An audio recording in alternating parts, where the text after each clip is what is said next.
Age of Bipeds, The F Word, written and read by Seth Fentress, copyright 2022, all rights reserved.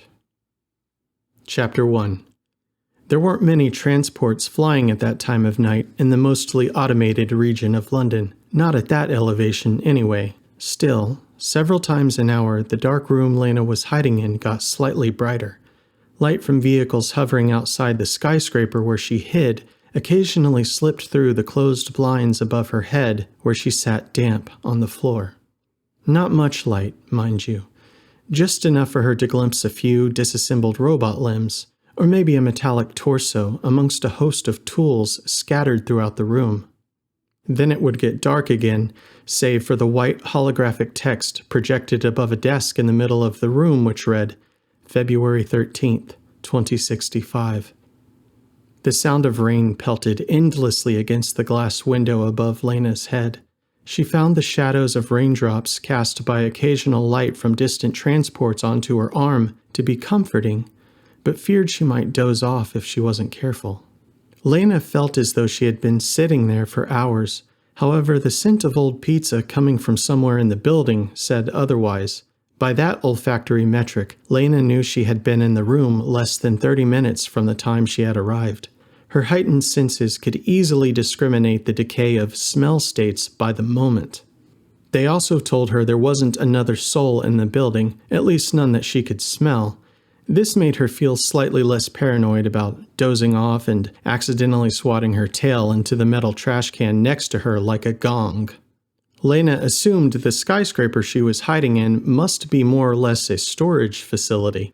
Only a mundane place like that would have such laxed security as to allow someone who looked like her to sneak in so casually, even if their entry hadn't been obfuscated by the rain and it being the dead of night. The same smells in the building that told her no one was there at the moment were also a dead giveaway that the building was at least sometimes occupied by people. She thought they must only work during the day, though. Another light from a flying transport outside the window above her head temporarily brightened the room through the blinds again. This time, Laina noticed a placard with the title, Lead Engineer, next to the projected clock on the desk. The name next to the title read, Minnow Spellkeeper. The room went mostly dark again. The rain continued to pour. Without realizing it, Laina shut her eyes. She opened them quickly. Can't fall asleep, she told herself. Maybe. Just for a moment, she thought as she closed them again. The sound of a door squeaking open rang through Laina's pointy ears as a man in a strange, pressurized suit carrying a mountain of boxes and parts hovered into the room several inches off the ground. The man shouted when he saw Laina. His boxes went crashing to the floor. Laina immediately jumped to her feet and bolted towards a door on the other side of the room. She cursed herself for not having quietly checked if that door, the only other one in the room, was locked or not when she first came in. Shit! Laina panicked. She desperately tried to shake the locked door open. Hey, whoa, the man said with his hands in the air. Hey, it's okay. He took off his pressurized helmet, revealing his face. The man had short black hair, and his lips were unusually dark for his pale skin. Laina thought he might be wearing lipstick, but it was too dark in the room to tell. The man began to speak, but was interrupted by Laina. Please, Laina whispered. Don't turn on the lights. It's okay, the man said. I'm the only one in the building. The windows are polarized to only let light in from the outside. What? Laina said. You're hiding, right? If someone's out there searching for you, they're not going to see light coming from this one specific window of the building or something and get any bright ideas when I turn them on. That's what you're worried about, right? Lights. The man finished his original command, causing the lights to turn on in his office. Wow, the man said upon seeing Laina fully for the first time in the light. It's a costume, Laina said. The man replied. Right, of course. That's all I meant. It looks great. You make it yourself? Laina stared back blankly at the man, fully aware that her lie had fallen as flat as the man's kind-hearted lie back that he believed her. Laina's half-buzzed head and flat white hair parted to the side were still damp, as were her dark gray argyle pants and layered shirts held up by suspenders. It was clear to the man that Laina's suspenders were for looks only, as her natural form did well the work of supporting her attire. On her face, opposite the side of her head that had hair, was a radiant white stripe which worked its way down into a point near her cheek. The stripe seemed to somehow balance the side of her head where hair was not. On her pointy ear, next to the stripe, was a red, shiny gauged earring roughly the size of a quarter, with chrome surrounding its perimeter. One could assume the gauged earring was of a pair, though it was hard to tell due to the hair covering the other side of her face. While some parts of Laina were furry, other parts such as her face and arms appeared more similar to human skin. If not for the tannish color of the rest of her fur, most wouldn't know they were looking at skin if standing more than a few feet away. When she opened her hands, they appeared as a regular human's, or perhaps regular hands tightly gloved. And yet somehow, when she brought her fingers together, they increasingly resembled paws. Minnow thought the woman's facial features were stunning. They were slight and recessed, like a human's, with a few detours in some places. He hadn't noticed her tail yet, however, as she seemed to be instinctually hiding it behind her legs. You're, the man said. You're a bit wet. Sorry, Laina said. Didn't mean to muck up your office. This is your office, right? Laina pointed to the placard on the man's desk. Minnow laughed. No. I mean, yes, it's an office. Technically, for now. I'm Minnow, by the way. This door here leads to a bathroom. You're more than welcome to use it. Get a towel or something. Right, Laina said. Thank you. Don't mention it. Here, just need to unlock it. Minnow reached over and unlocked the door. Was probably one of my nutty bots. They must have left it locked earlier. By the way, sorry if I startled you coming in here. Been rocking these new anti-grav boots for the past week. Compliments of my employer, S-Corp. Well, not exactly compliments, lol. I pinched them from R&D. These babies aren't even out on the market yet. Oh Christ, look at me yammering on while you're standing there soaking wet. Minnow disengaged his hover boots and descended several inches to the ground. They are the greatest thing that ever happened to me, though. Bit easier for me to startle folks now, though, I suppose. It's okay, Laina said, brushing her neck-length hair to the side of her head. Hey, listen. There are ways out of that bathroom other than the door to this office. I'll look the other way if you want to leave. I don't know who you are, or what kind of trouble you're in. But if you stay, I'll do whatever I can to help. Laina paused before replying. I don't even know where I'd go. Laina went into the bathroom to dry herself off. She returned to the office now dry and slightly puffier than she had previously been. Minnow had taken off the rest of his pressurized suit. Laina could now fully see for the first time his dark eyeshadow, black lipstick, and painted fingernails. I'm sorry if I disturbed your work or, whatever it is you do here. Haha, work. You're the lead engineer here, right? The sign, the placard on your desk? Oh, yeah, Minnow said, casually spinning the placard with his name on it around on the desk. Sure, got a degree and everything. You don't sound too sure, Minnow laughed. The only reason I'm here is to satisfy insurance requirements for S-Corp. The law still requires one human overseer on the premises of any C-class android production facility at all times. You're not an engineer? I'm a glorified robo-nanny, Minnow said. Not even that, really. Were an actual issue to arise here, my droids would probably be more capable at resolving it than me. That is, if I hadn't monkeyed around so much with their security protocols. Lord knows what would happen now if we had a real crisis. Hey, are you hungry? Well, Laina said. She looked sheepishly towards the ground. Come on then, Minnow said, gesturing Laina towards the door. Well, let's raid them vending machines then, shall we? Chapter 2. Will that be okay? What about cameras or security? Is there a chance I'll give myself away if I leave this room? Well, Minnow said, kicking the big pile of boxes he had brought in earlier out of the way of the door. I'm not sure who you're on the run from. We can discuss that if you'd like. But I've tweaked the security systems to turn many a blind eye to my ongoings around here. Allows me to get into shenanigans while I'm here all night. Avoid getting fussed at by the higher-ups. Got to stave off the boredom somehow. You're lucky you picked this building to run into, actually. Security's far tighter at other facilities. Okay, Minnow said, kneeling down in front of a large row of brightly lit vending machines. Pick your poison. Wait, Laina said. Aren't you going to ask me?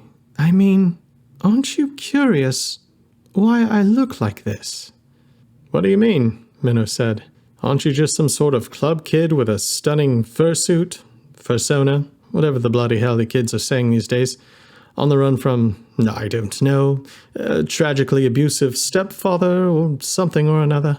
What's so strange about that? For what? I'm kidding, Minnow said. Damn thing. Minnow hit the vending machine trying to get a bag of trail mix to drop. Ah, Minnow said as the bag dropped. There we are. I know what you are. Trail mix? Laina's pointy ears stood up. With almost a hint of a smile, she shook her head yes. And how do you know what I am? Well, Minnow said, I don't mean I know exactly what you are, but I know where you come from. The machines. The Psy, right? The what? Laina asked while shoveling trail mix into her mouth. Diet? Minnow said, handing Laina a drink. Diet? Laina smiled. You watching your figure or something? Minnow laughed. Haha, you mean because it's diet? Well, yeah. Oh no. Diet and regular soda, along with anything else you could get out of a vending machine, have all been made from the same health junk for decades now. I just prefer the taste, really. That's so. Me too, coincidentally. So then, Minnow said while pressing more buttons on another vending machine before grabbing its dropped wares. Are you saying then you weren't created by the Psy? No, Laina said. What the hell's a Psy? Super artificial intelligence. I guess that's how we're saying it these days anyway. Phrasing got swapped around a bit from what I understand. The first stable super artificial intelligence, that is one that didn't end up resulting in hundreds of deaths, was only erected a week ago. Of course, we already have slang for them now, lol. I assumed you were fabricated. Sorry, Minnow paused.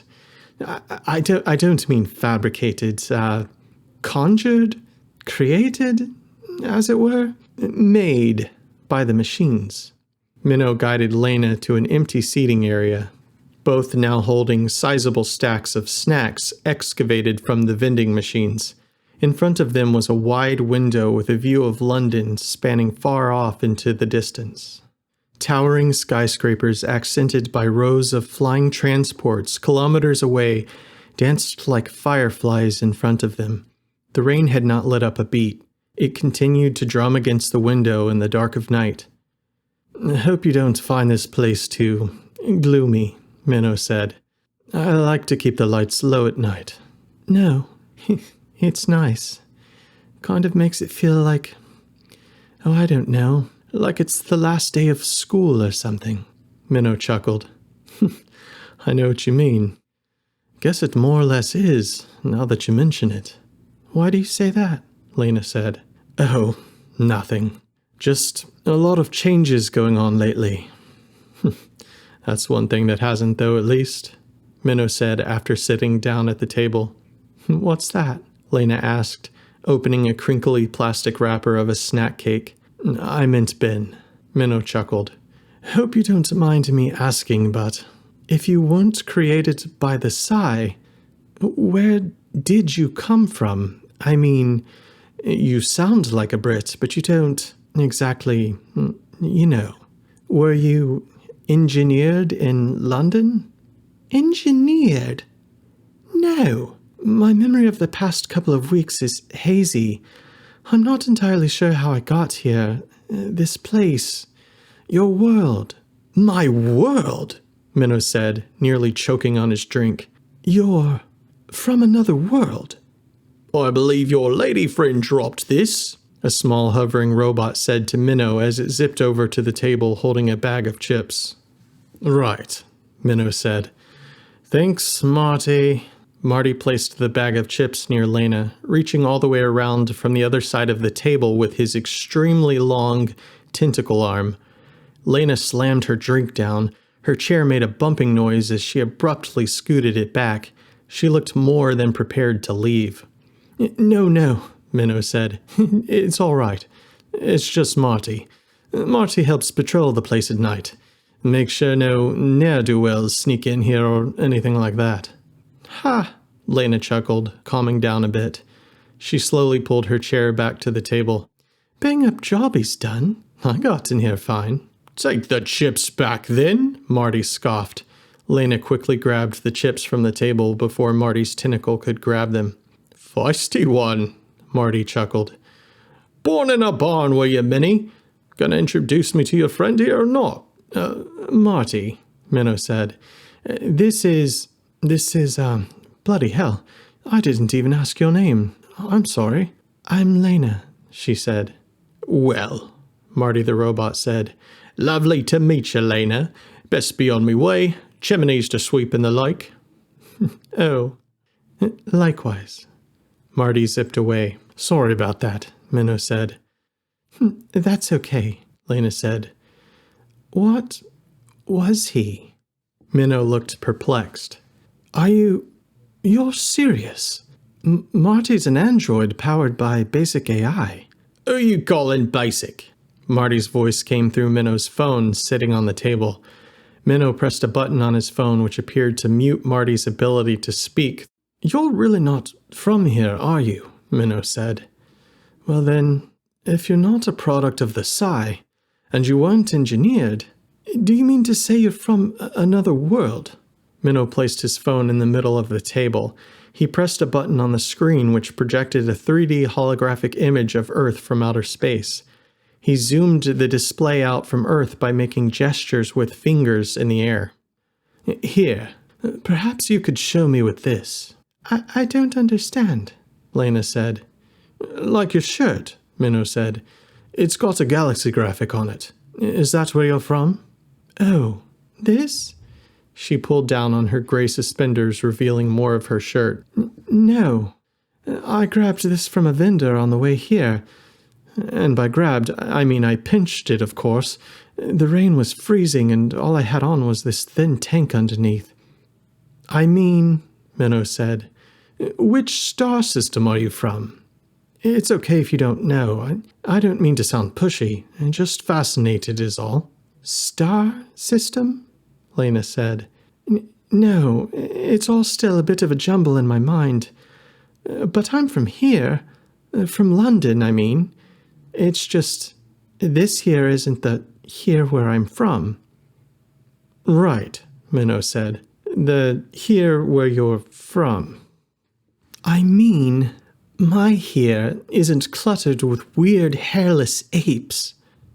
Indeed, Minnow said. No, I don't mean to say you're weird, Laina said, putting her hand to her forehead. I mean, you're very nice. You're actually kind of hot. I shouldn't have said that. Laina's ears suddenly perked up. For exactly 3 seconds, she became as still as a statue before looking up and replying, He's here. Chapter 3. What? Minnow said. Who's here? Chang. Listen, thanks for your help. You're lovely. I have to leave, though. I can't stay here. Whoa, Minnow said. Take it easy. Whoever it is, my droids won't let them just waltz in here. Well, I certainly did, Laina said. Yeah, but that was before Marty and the gang knew to be on alert for unwanted persons.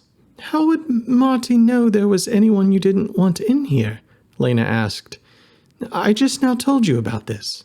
Oh, that's because Marty's been eavesdropping on us for our entire conversation, both before and after he came in with that extra bag of chips he stole from the vending machine and pretended like you dropped so he could then give them to you. I can't sneak nothing past you, Min, Marty said through the speaker of Minnow's phone. Anyway, set of ears on that one. We indeed have company. They're approaching the front entrance. But don't worry, Minnie. Whoever they are, they're not getting past Mighty Marty and the gang. You don't understand, Laina said. This kid is very good at getting his way. Kid, Minnow said. No, I don't know. I'd guess he's around 17, maybe a little older. His name is Chang. Chang? You don't mean Chang Spigot? I'm not sure. Maybe. I can't remember if I heard his last name or not. Do you know him? Chang Spigot is my boss's kid, Minnow said. Well, technically Chang's father is my boss. He's my boss above about 1,000 other people that are also my boss. Unlikely he knows I exist. Not an underling like me playing nanny at one of his droid facilities. If it is Chang Spigot, his father owns all of S-Corp. Unfortunately, we may have more to worry about than I anticipated. If it's really my boss's kid down there, he'll likely have full access to this facility.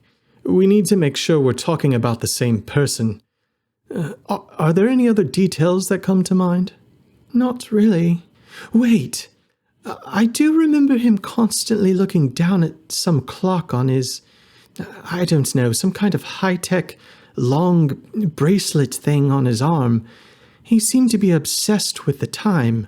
That's probably not a very helpful detail. Actually, Minnow said, that's quite the useful detail. What do you mean? The tech you're describing, the thing on his arm, sounds like an S-Corp prototype that's supposed to be in the early development stages, something probably only the son of a corporate overlord might have access to. It's called a Wraith Nano. You're telling me, Laina said with rising intonation, out of all the buildings I could have hid in, I picked one that Chang's father owns? Sounds about my luck. Well, not hard to do. He owns every other goddamn building in London. Thermographics confirm, Marty said. It's the boss's brat, and he's got friends. 3 of them. 2 big uns and a little un. Hold the phone. What is it, Marty? Minnow said. Well, looks like Chang's friends aren't exactly human. So what? If they're droids, that's good. It means they're incapable of inflicting harm on us. Yeah, Marty said. I didn't say they were droids. They're all wearing trench coats, disguises and the like, but thermographics reveal their underneaths to be quite unexpected. It's a lion, a tiger, and a... Let me guess, Minnow said. Rabbit. Never mind. Well then, I take it these aren't friends of yours either. They're from where I'm from, Laina said. But they're not my friends. What the hell does S-Corp have to do with all this? Min, Marty said. He's knocking on the door. Minnow looked over to Laina, who looked ready to sprint. Marty's voice rang anxiously through Minnow's phone. Don't just sit there. What should I do, Minnow? I don't know, Minnow said. Tell them to fuck off. Hey, a voice finally came through Minnow's phone. I'm looking for my girlfriend, the voice said. Her name is Laina. Hello? It's him, Laina whispered to Minnow. You don't have to whisper, Minnow whispered back. He won't hear us unless I press this big reply button on my phone. Well then, Laina whispered, but quickly changed to a regular volume. Why are you whispering then? Right. Look, Cheng said. I know a human has to be on the premises at all times here, so just let me in. I know my girlfriend's inside. Her name is Laina. She's wearing a costume. You know, for a convention. It's a really fancy one. She's not feeling well, mentally. She needs my help. You have to let me in. In the background of Cheng's transmission, Laina and Minnow could hear low, rumbling growls phase in and out of intelligible speech, saying things like, I can't believe this crap. Go the hell away, Laina shouted, slamming her hand onto the reply button of Minnow's phone. I'm not your rutting girlfriend. You don't mean that, Cheng shouted. Let me in. Piss off, Minnow said, grabbing the phone. My father owns this building, Cheng said. I'm coming in here whether you like it or not. Don't worry, Min, Marty said. Got my two best droids, Jeff and Kevin, on the job. No one's getting past Marty and the gang. The sound of metal crunching sparks and static blasted through the speaker of Minnow's phone. For the love of God, Marty shouted. One of them just punched a hole straight through Jeff's sternum and then roundhoused Kevin's head off into the waste bin. And that was just the little one. God knows what the bigger ones are capable of. Listen, you little bastard, Minnow said to Cheng via his phone. I don't care who your daddy is. The Fuzz are already on their way, so get lost or stick around to deal with the consequences. A loud, low voice rumbled from the transmission with Cheng. Enough talking. The transmission from Cheng ended. Didn't you say Cheng was your boss's son? Laina said. Aren't you afraid you'll get fired for talking to his son like that? Or getting him arrested, for that matter? Oh, corporate was going to can me next week anyway. Been laying everyone off. That's what I was doing with all those boxes when we met earlier. Just tidying up a few loose ends before calling it a career. I'm guessing there's going to be a lot more downsizing around Earth, now that proper, sentient, controlled, super artificial intelligences are a thing. I mean ones that don't immediately blow up or try to kill everyone shortly after they are erected. Min, Marty said. They're headed for the elevator. I don't think the cops will get here in time to be of any help. But don't you worry, they're not getting past Marty the Menace's tentacles of fury. Marty, Minnow shouted through his phone. Forget about it. Not worth it. Just get somewhere safe. God, Marty said. You're such a wiener. Besides, they can't hurt me. Not really. I'm not a real boy, remember? I just pretend to feel feelings. Now go. I'll do my best to keep them from reaching the elevator. Hopefully that will buy you two enough time to reach the roof. As Marty's transmission ended, a noise rang through the building. Marty, Minnow said through his phone. You there? There was no response. A few more seconds passed. I'm so sorry, Laina said. Your friend was destroyed because of me. Who? Marty? No, he's fine. His robot brain is dynamically backed up to like 400 different servers around the planet. He'll just print himself off a new shell whenever he gets around to it. He was just being dramatic. You and I, on the other hand, should definitely haul some ass up to the roof before this little teen bastard and his goons get here. Chapter 4. Well, that's a problem, Minnow said, looking to his left and then his right as he and Laina reached the rooftop of the S-Corp Droid Production Facility C skyscraper. The rain had momentarily let up a bit, enough that they weren't immediately soaked after walking outside.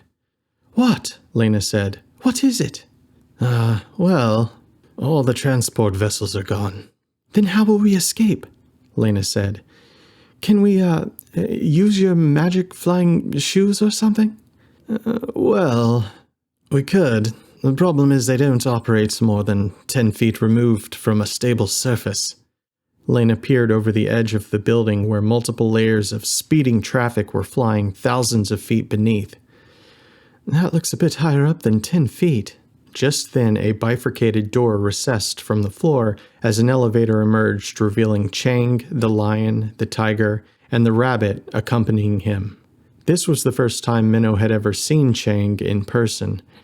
He was surprised to see Chang wearing a long pink tie around his neck, garbed in otherwise mostly black and dark attire, with no lack of straps, buckles, and chains adorning him.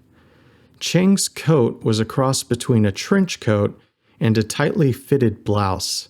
He had many silver earrings and a red stripe dyed into the right side of his otherwise spiky black hair. "Is there anything else we could do to escape?" Laina said. Laina, I've got a bit of a confession to make. You see, I'm actually a bit of a puss. Well, at least when it comes to heights. But I thought you were all dark and goth and, the black lipstick and everything." "Well," Minnow said, "appearances can be deceiving. What I'm trying to say is that, unlike me, you seem to be a bona fide badass.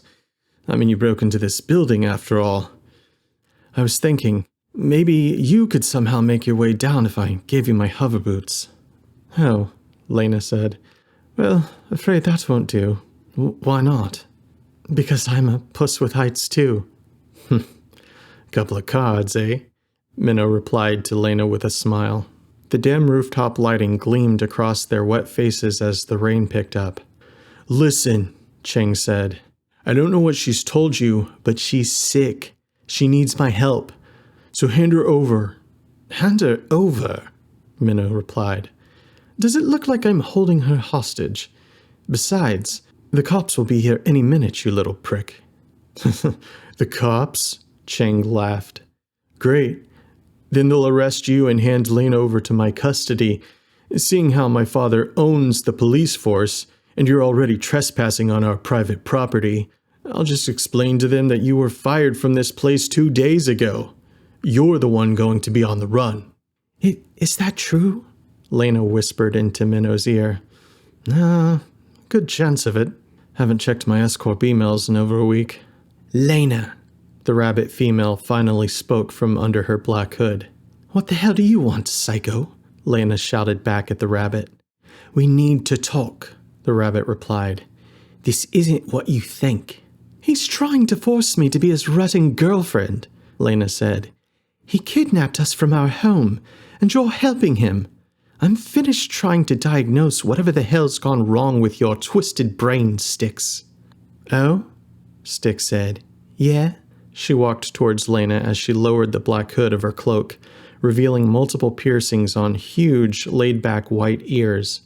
Her white furry legs, which holstered 2 long steel baton weapons on both sides, also became slightly visible through her black cloak as she walked. "And where is that, big sis? Where's home?" "Don't be stupid," Laina said. "You know where home is." The tiger let out something between a gnarl and a chuckle. The lion wandered over to the edge of the building. He seemed disinterested in the whole affair. "No," Styx said. "I know where I thought home was. Where do you think it is, Laina? Where's home?" Laina stared down at the ground for a moment. "I don't know. Not bloody here." "Can we wrap this up?" the lion said, walking back over to Chang.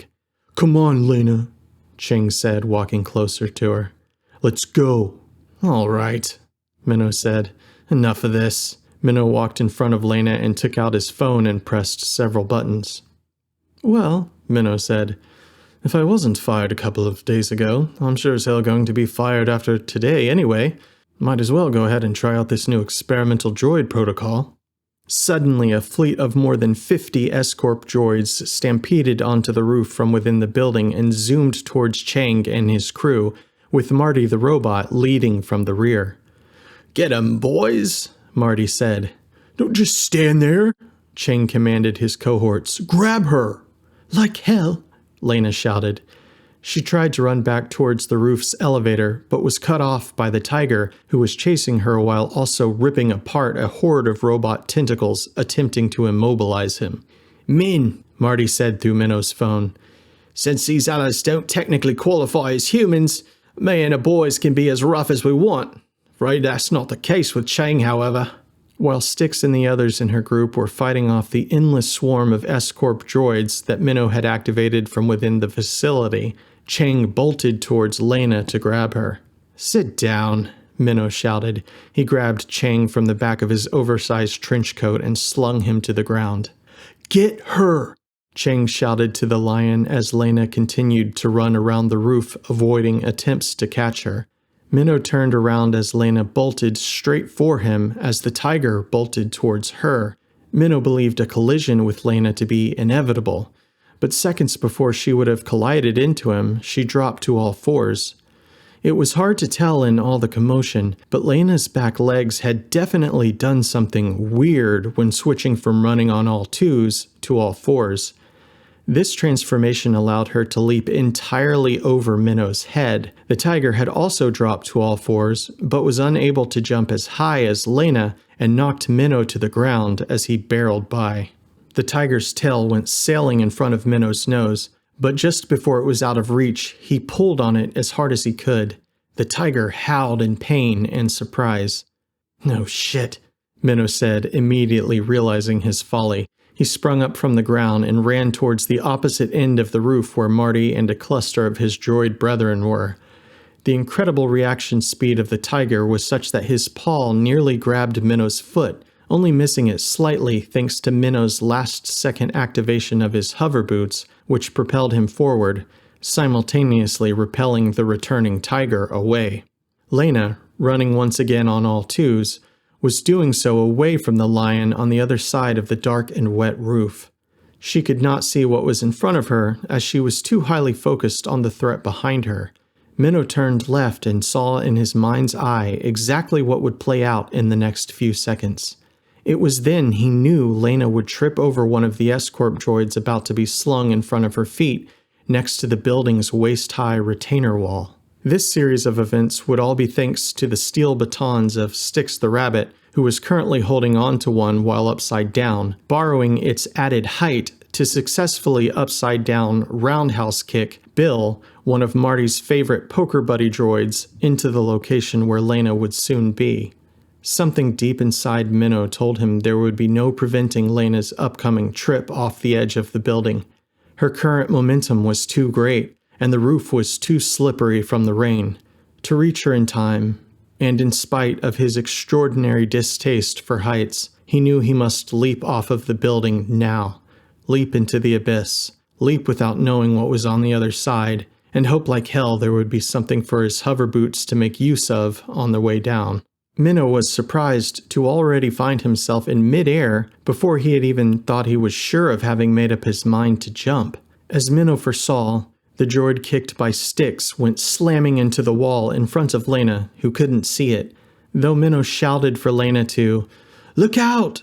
she tripped anyway and went hurtling over the side of the building.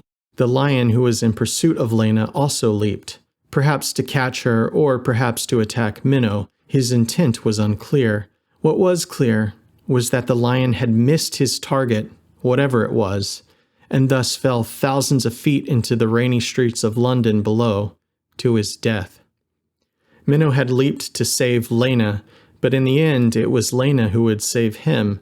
Had she not reached out and grabbed onto Minnow while he was still in the air, his momentum would have carried him over the edge and into the abyss. Instead, after Laina and Minnow collided, they fell onto the roof of a flying transport vessel, something akin to a bus, that had fortunately slowed down just enough and at the exact right moment while turning to allow Laina and Minnow to collide with its roof instead of into the terrible fate of the lions. Chapter 5.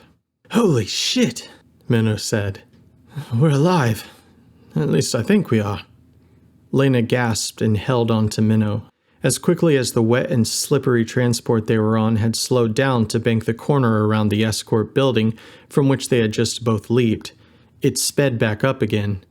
While Minnow was somewhat prepared for this and had already begun clinging tightly to the edge of the bus, Laina was less so. When the transport accelerated, she nearly slipped off of it, barely hanging on by one hand from the back. Minnow moved quickly to rescue her. He was able to pull her back up to the roof, but only thanks to her left suspender strap, the last thing Minnow could grab as she fell from the vehicle, and it nearly snapped in half during her trip back up to the roof. Two small children, standing inside from within the back of the transport, stared in delight at Laina and her tail as she struggled to return back to the vehicle's roof in the cold night rain.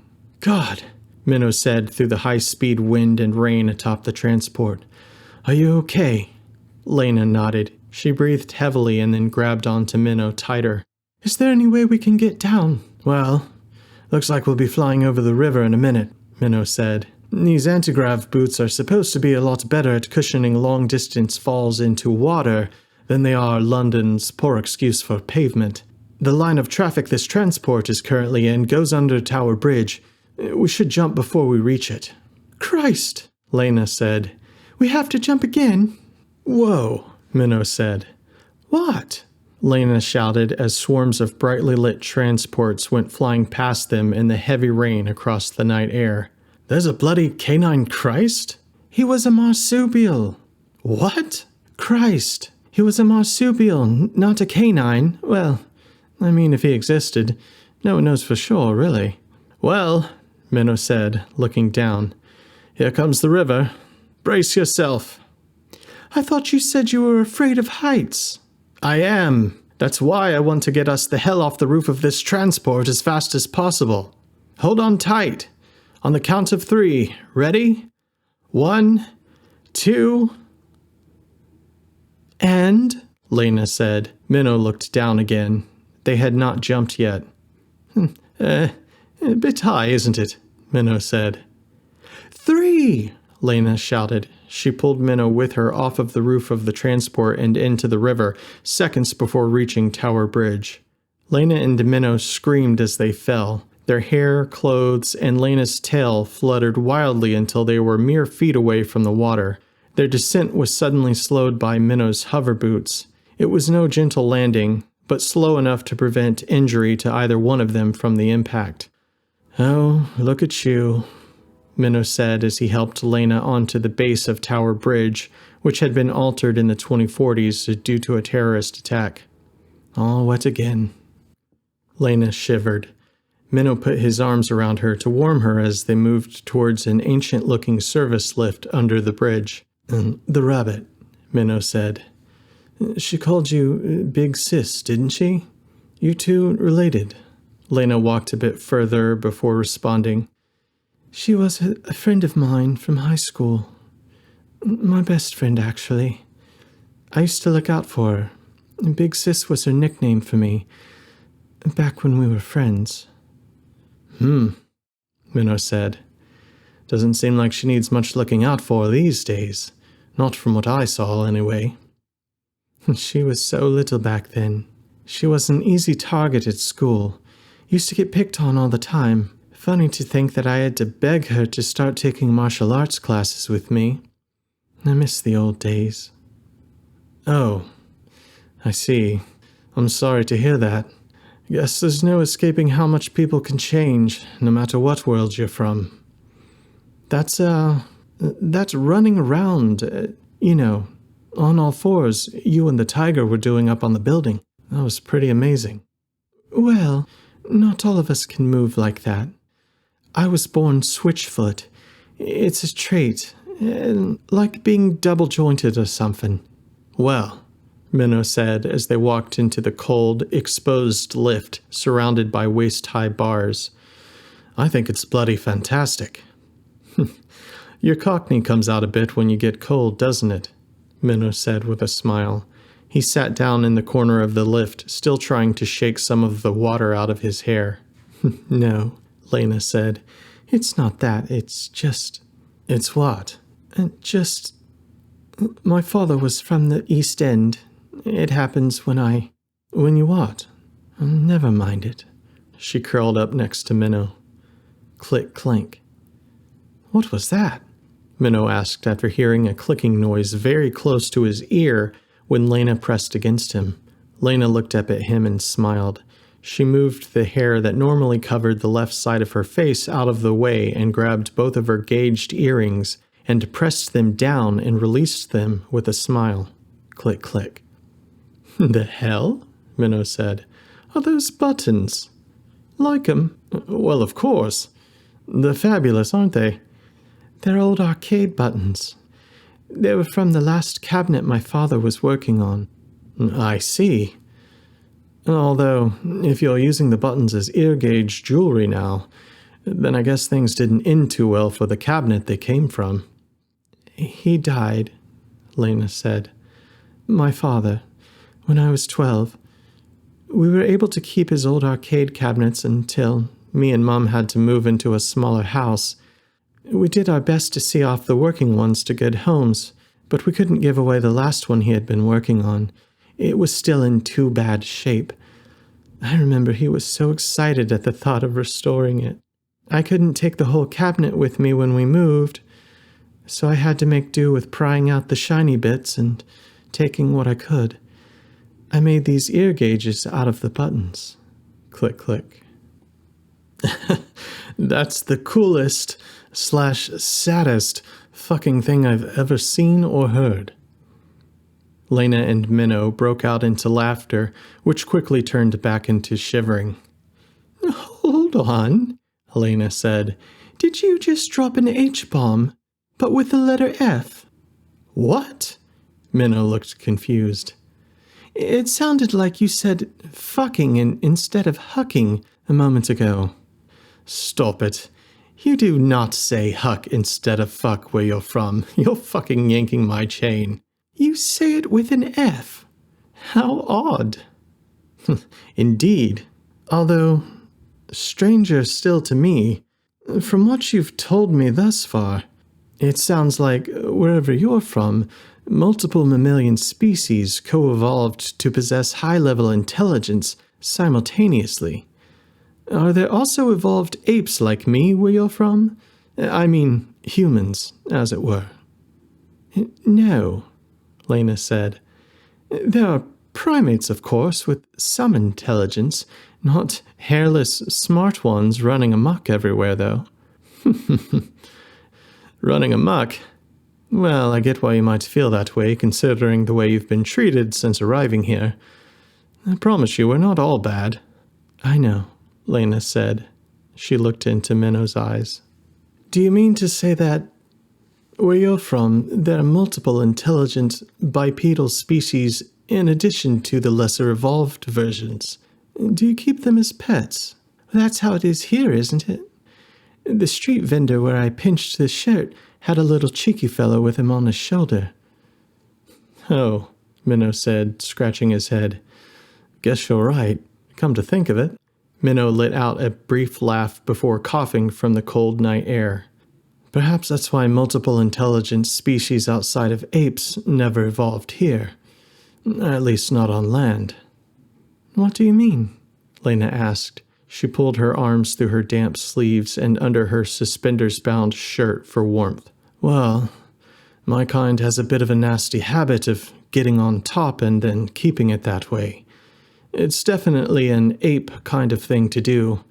Sounds like, lucky for your world, we weren't the first mammals to reach intellectual supremacy.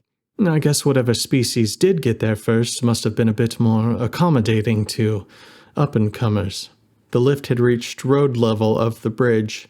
Minnow stood up and helped Laina off onto the brightly fluorescent lit sidewalk, an intense contrast from their dark and foggy ride up.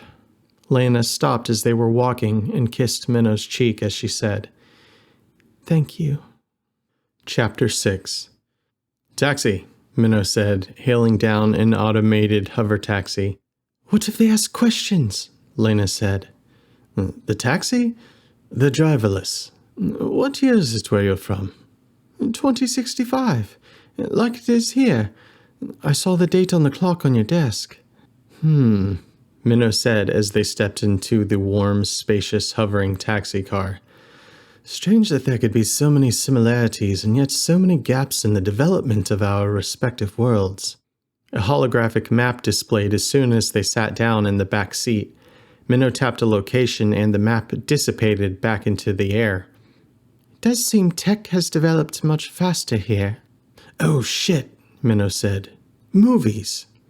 Movies? Oh, you want to compare movie titles from your world and mine, don't you?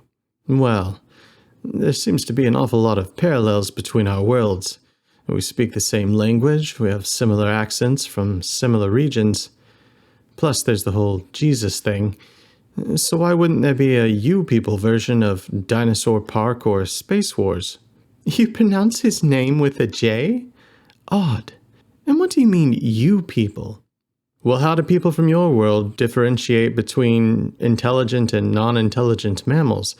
I mean, we just say humans here since we're all the same species. Well, we're all just bipeds in the end, aren't we? Excluding some of the equine, of course. Fine then, it's settled. You lot will be bipeds, and we'll be humans. No, that's missing the point. I'm saying we're all of us bipeds, more or less. Bipeds for you, and humans it is for us, Laina grumbled and shoved him. And yes, of course we have Space Wars. No doubt you also have some weird ape version of Henry Potler. Henry bloody what? Minnow burst into laughter. You actually favor him a bit, come to think of it.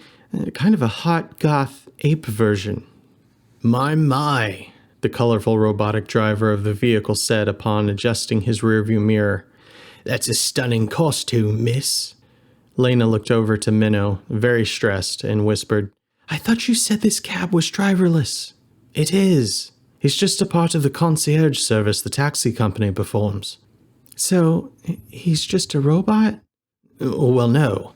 Actually, he's some person sitting at a desk who monitors multiple taxis at once and sometimes joins the guests of the service via VR.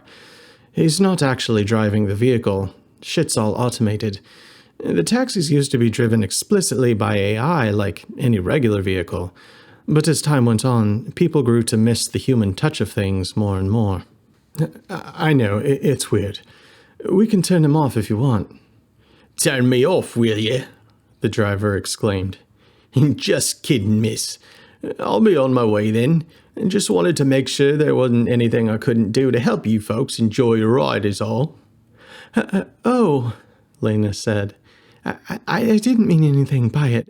No, please, stay. Very good then, Mum, the robo-cabbie said. Well, I hate to be the bearer of bad news, but I think a friend of yours may have kicked the bucket earlier tonight. What? On the news, the cabbie said. A fella dressed in a lion suit fell 200 stories to his death, I'm afraid. Some rumors have already begun to pop up about how the poor bloke wasn't really wearing a costume. Some say he may have been one of those animin back from the 2040s, before species building were outlawed. Minnow said. You don't say. Rumors is rumors, of course. Can't trust anything you hear these days. Say, cabbie, Minnow said. You missed the exit. We're heading towards Paddington. Sorry, mate, the cabbie said. Traffic's all a fuss that way. We're just bypassing it. Laina whispered into Minnow's ear. Minnow, there's hardly a damn thing on the road for more than a kilometer in that direction. Laina low-key pointed towards her ears. They perked up as she did. Tell you what, cabbie, Minnow said. Would you mind pulling over at that mini-mart? I forgot we needed to pick up some rubbing alcohol before heading home. This one's gonna have a hell of a time getting all this makeup off. Laina playfully batted Minnow's arm with a porcelain smile. Several very long seconds passed without a response from the cabbie. What the hell's going on? Is he still here? Cabbie must be with some other customers. Nah, the cabbie finally replied. I'm still here. The doors of the taxi suddenly locked as a red, glowing, wired grid suddenly materialized over the vehicle's windows. Lights began to blink at several locations inside the vehicle. The hell is going on here? Minnow shouted. Well, the robotic cabbie said.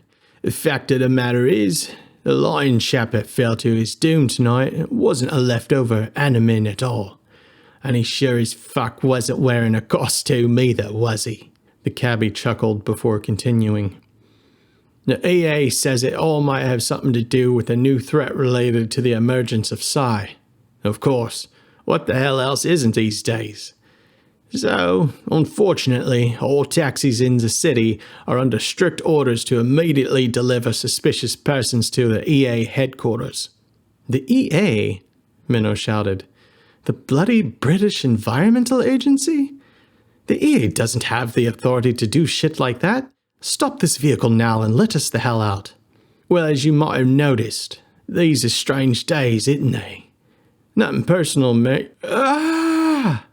Seconds before the cabbie's words were cut short, Laina's eyes became transfixed on a strange white and black ball which originated from an upcoming overpass slightly ahead of them. The black and white ball spun wildly towards the windshield of the vehicle before it finally became clear what it was. The what was not a what, but a who. It was Styx. She slammed into the hood of the taxi with a boom, piercing one of her long metal batons through the hover taxi's windshield and straight through the robot cabbie's mechanical head. Despite currently emitting electric sparks, smoking, and being badly damaged, the red lights at the center of the robo-cabbie's eyes were still brightly lit. "Oh, fuck this," the robo-cabbie said. "I'm taking lunch." The light from the robo-cabbie's eyes finally faded away. Styx pierced her other baton into the other side of the windshield. With a mighty oomph, she ripped the windshield, along with the head of the robo-taxi driver, out into the air and tossed it onto the streets they were currently hovering less than a foot above at an extremely high speed. The wreckage from the windshield, along with the impaled head of the robo-cabbie, went tumbling apart at incredible speeds onto the streets below. Were it 50 years earlier, the wreckage would have caused a pileup on the highway of epic proportions. Instead, all of the hundreds of automated vehicles behind the taxi simply hovered in whichever direction was most efficient to remove themselves from harm's way with the grace of Olympic synchronized swimmers, and then went right back into their previous arrangement. Within seconds, the wreckage was no longer visible as the taxi was still moving hundreds of miles per hour forward. Most of the people in the cars behind them noticed nothing of the wreckage at all, as they were too hypnotized by the glowing rectangles affixed to their eyes or the signals being transmitted to their brains. Chapter 7. "Let's go," Styx said, extending her hand to Laina. "Go to hell," Laina shouted back. "We're not going anywhere with you." Minnow said. "Laina, I understand how you feel, but as you may have noticed, the road is turning right, and, as it were, the vehicle we are currently in is not." Laina crossed her arms over her gray suspenders and growled. "By the way," Minnow said, "Styx, is it?" Styx's ears and a black cloak flapped wildly in the wind as she stood stoically on the hood of the busted hover taxi, which was still moving very fast. She waited a second and then slowly stared back at Minnow. "Yeah?" Styx said. "What exactly are your plans once we exit the vehicle?" "Christ," Styx said. She took off her black hooded cloak, which was carried away by the high winds like a tied set of black balloons into the sky. She then held out her steel batons from both hands, one baton extended to Laina and one to Minnow. "Hold these," Styx said. "Don't let go. Now someone hit my crotch." "The fuck?" Minnow said. "The release button above my crotch. Hacking hit it." Laina punched Styx where directed, definitely with more force than was needed. A parachute ripped open from behind Styx, pulling her, Minnow, and Laina up into the air and away from the vehicle mere seconds before it plowed through steel guardrails, falling hundreds of feet into the River Thames. "Bloody hell!" Minnow shouted, hanging on for dear life, the wind rattling his collar as he stared down at a symphony of vehicles, flying transports, and other glowing neon lights below him. "Fancy keeping a parachute on you at all times, do you?" Styx grinned, her giant white ears flapping in the wind. "Oh, one can never be too prepared," she said. The three slowly floated down into a parking lot of a nearby mini-mart. Before they reached the ground, Laina jumped and began running away.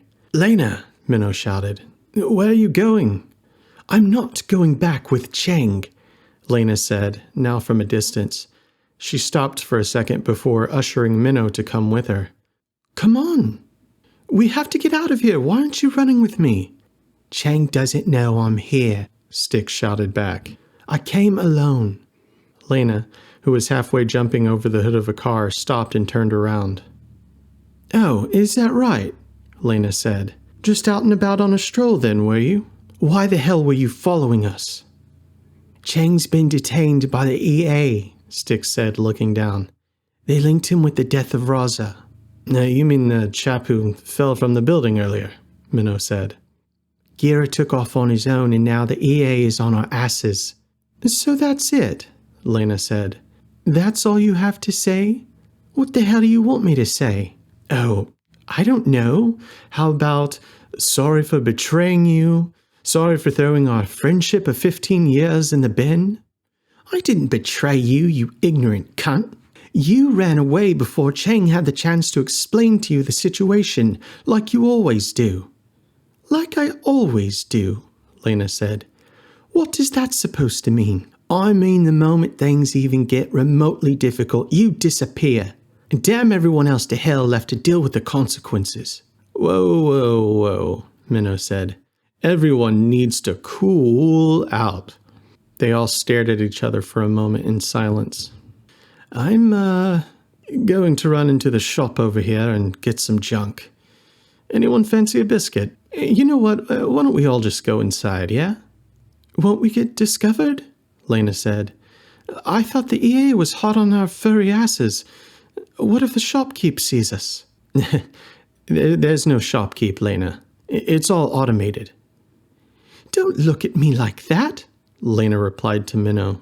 Like what? Like I'm some sort of simpleton idiot. The hell? I didn't mean anything like that. I was just letting you know so you could put your mind at rest.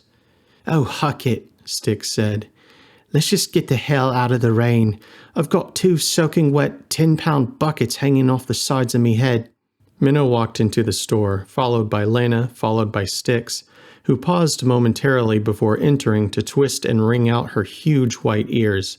This was surprisingly done without the use of either of her hands. A torrential amount of water went splashing to the ground behind Styx. One final head swirl, followed by a head bang, whipped the remaining particles of water from her ears onto the floor. Styx, Minnow said. Thank you, by the way. For what? Styx said. For saving us. How did you know we were in trouble? I watched Chang get arrested after entering the same kind of cab. I tried to get to you before you entered the car, but I was too late. Well, Minnow said to Styx with a smile while opening a glass refrigerator door. Quite a show, anyway. Okay, Styx, Laina said. So spill it then. What happened? How did we get here? Listen, Laina, Styx said, staring down a rack of plastic-wrapped carrot cakes. Now's not the best time. What do you mean, now's not the best time? Styx said. She placed a cake back onto the rack. Let's wait till we get somewhere safe first, yeah? Oh, is it that bad? For the first time in a long time, Laina smiled at her old friend, if only slightly. Freeze! A loud digital voice shouted, interrupting Styx, who had begun to respond. Several Android EA agents entered the store from multiple hover vehicles. Bright lights flashed from the streets. Styx grabbed her left steel baton and threw it into the air, shish-kebabbing 2 droids through their heads and pinning them into a cherry freezy machine. The cherry mess sloshed down the now-defunct droids like thick, icy blood, marinating in electric sparks and smoke. Oh shit! Minnow shouted as more EA droids entered the store. He took a canned drink he was holding and slammed it into the store's back window, busting it open for the group to escape through. Let's go!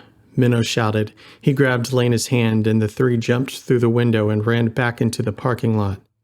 We need to split up, Styx shouted to Laina as they were running. I'll pull them off you and Minnow's tail. What about you? Laina shouted back to Styx. I can take care of myself. Listen, Laina, I'm sorry for what I did. I never meant to hurt you. Take this. Styx handed Laina a small communication device. She quickly stuffed it in her back pocket.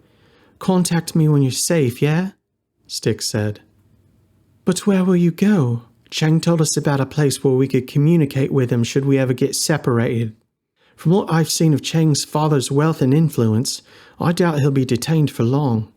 At the end of the alley was a chain-linked fence. Laina and Minnow immediately jumped onto it and began scaling up it. Laina looked behind her to see that Styx was not climbing with them. "Styx, come on!" Styx looked up at Laina from behind and swatted her butt. "Get going," Styx said. "Are you really going back to him?" Laina said without yet having turned around to see that Styx had already run off into another alleyway. Chapter 8. Styx successfully diverted the EA agents away from Minnow and Laina, who escaped onto the other side of the fence. "Where are we headed now?" Laina said as she and Minnow continued to jog around another alley corner. "If we could make our way onto the Hypero," Minnow said, "we'd be safe for a while. And that might at least give us a bit of time to think." "The what?" "The Hypero, London's first levitating transcontinental train system. There's a gateway onto it just around the corner from here. The courts forbade any sort of government monitoring on trains after the Enemin persecutions of the 2040s, so the EA shouldn't be able to track us there. Only problem is getting on the damn thing without being spotted. They'll likely have eyes on every gateway to the train. So come to think of it, that might not really be an option." "Well, where were we originally headed?" "Oh," Minnow said. "You mean back in the cab? Well, I had originally put us en route for my flat. Obviously can't go there now." "I'm so sorry," Laina said. She slowed down from jogging to barely walking. She looked down at her shoes. "This is all my fault. I've fucking ruined your life." She started to cry. "Ruined my life?" "What life? Do you mean my life of spending every night alone at a thankless job, waiting for what little contribution I could manage to eke out into the world to be replaced by the non-efforts of machines?" Minnow picked Laina's chin up and stared into her eyes before saying, "Laina, I had no life before I met you." Laina pushed Minnow up against a graffiti-covered brick wall and buried her lips into his mouth. They stumbled around, grabbing and kissing each other until they bumped into a dumpster making a loud noise. "Yow!" a nearby voice howled. "You two love buds better hurry up," a woman with a foxtail said. She turned back around to follow dozens of furry and tailed people entering through a high-tech gateway to get onto the train. "Jane's leaving soon," the fox girl said just before getting back in line. "Who are they?" Laina said, pointing to the large group entering the train. "Oh, well, you know," Minnow said, peeking around the alleyway corner. "They're the, convention-goer type." "What are they all doing out here at 4 in the bloody morning?" "The Hypero leaves for the ocean at the same time at 4:15 a.m. every night. Or morning, day, whatever. They're probably headed for a convention in the States." "Could we use them as a cover to sneak onto the train?" "Laina, you're brilliant," Minnow said. "I think you hit the nail on the head. We just need to fool the EA bots long enough to make it to the back of the line where they're gathered. Quick, I've got an idea. Jump into the dumpster with me and take off all your clothes." Minnow quietly opened the dumpster lid and hovered into it with the aid of his hover boots as Laina swiftly jumped inside behind him. "Minnow," Laina said to Minnow in the pitch-black and smelly dumpster. Minnow could hear the sound of Laina's suspenders snapping off, though he couldn't see them. "Yes, there's no one I'd rather be naked in a dumpster with." "Same," Minnow said. So is there some sort of purpose to all of this, by the way? Or are we just here on holiday?" "If we trade clothes," Minnow said, "we might be able to confuse the bots long enough to slip into the crowd of furries and make it onto the train." "The huck? What good will switching clothes do? Are the EA bots really that stupid?" "Well, they didn't used to be. That was until the first dozen or so successful wrongful arrest lawsuits forced a litany of proviso algorithms to be installed in them. Now, if a government drone is targeting someone, they have to appear almost exactly as described when the command was initially given, or the drone can't register them as targets. Lol, Laina said. That sounds extremely problematic. Minnow and Laina popped their heads slightly out of the dumpster. Ready, Laina. Your pants are a bit tight, aren't they? Laina replied. Oh, of course, Minnow said. Let me help. Minnow turned on his phone's light to see. He grabbed the back of Laina's pants and ripped them open for her tail to come out. There you go, Minnow said, looking Laina up and down. Now you're a goth proper. Fuck. Yeah, Laina replied. Well, you better not break my suspenders. All right then, Minnow said. To the back of the line then? Minnow vaulted out of the dumpster with the aid of his hover boots. Laina jumped out behind him. Laina and Minnow rushed to the corner and looked around. Looks like we've got company. Several EA droids had walked up around near the back of the line where the convention goers were gathered. The droids began to check the IDs of some of the convention goers in the line. Hey, Laina said. Whatever became of your robot pal? Oh, you mean Marty? Oh, good thinking. Marty, Minnow whisper yelled into his phone. Marty, Minnow said again, slightly louder. Marty, I know you've been listening in on my phone this whole time.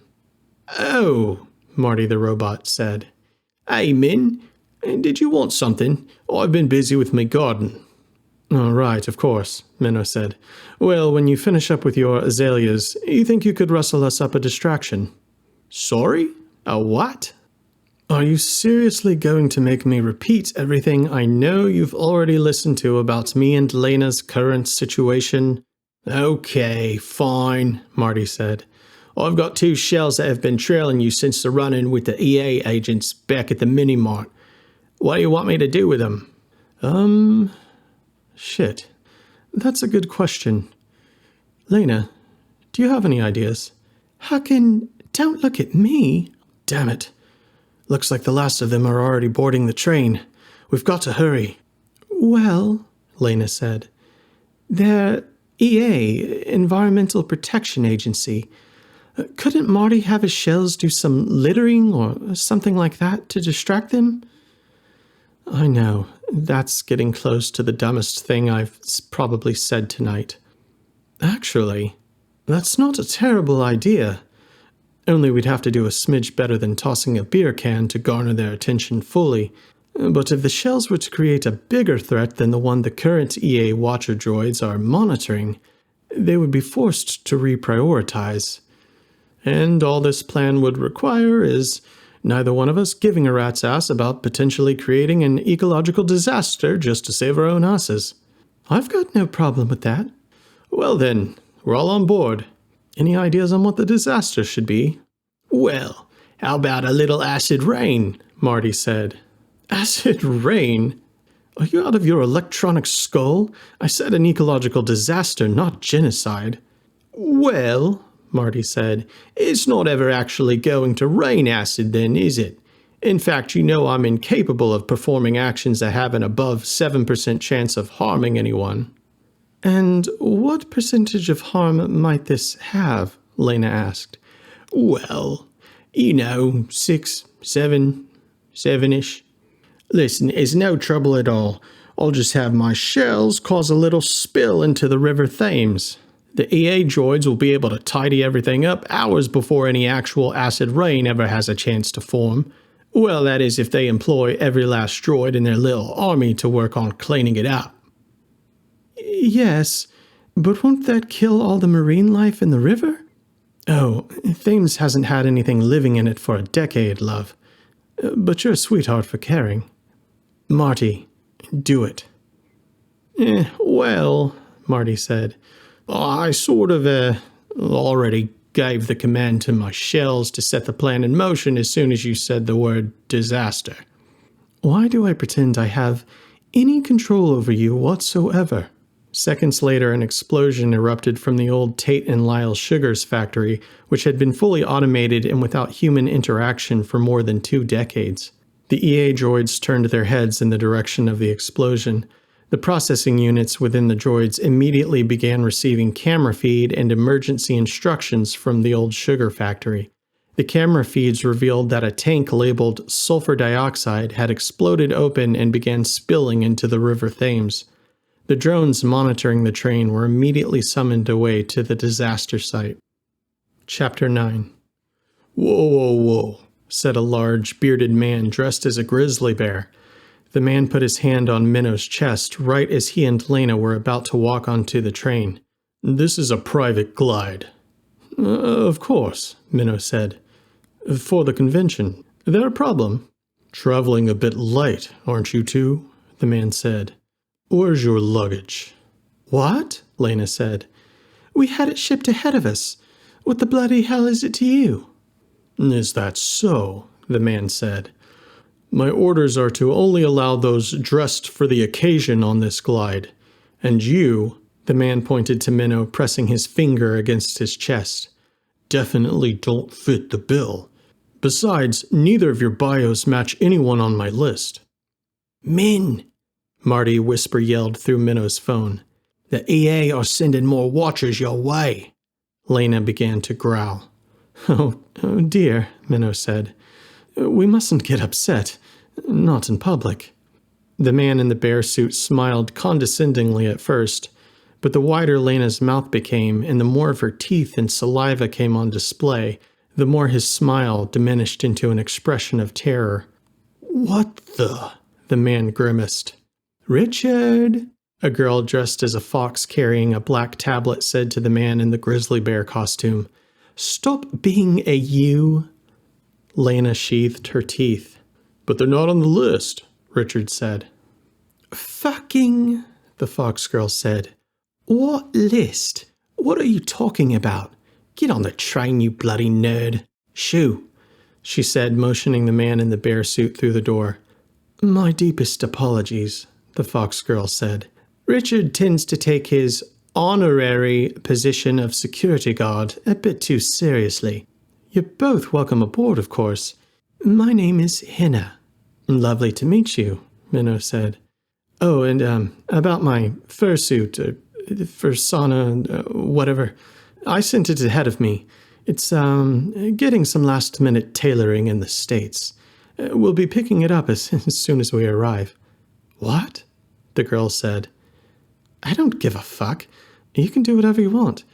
"Oh, did Richard tell you this was a private glide or something?" "I see, right," Minnow said.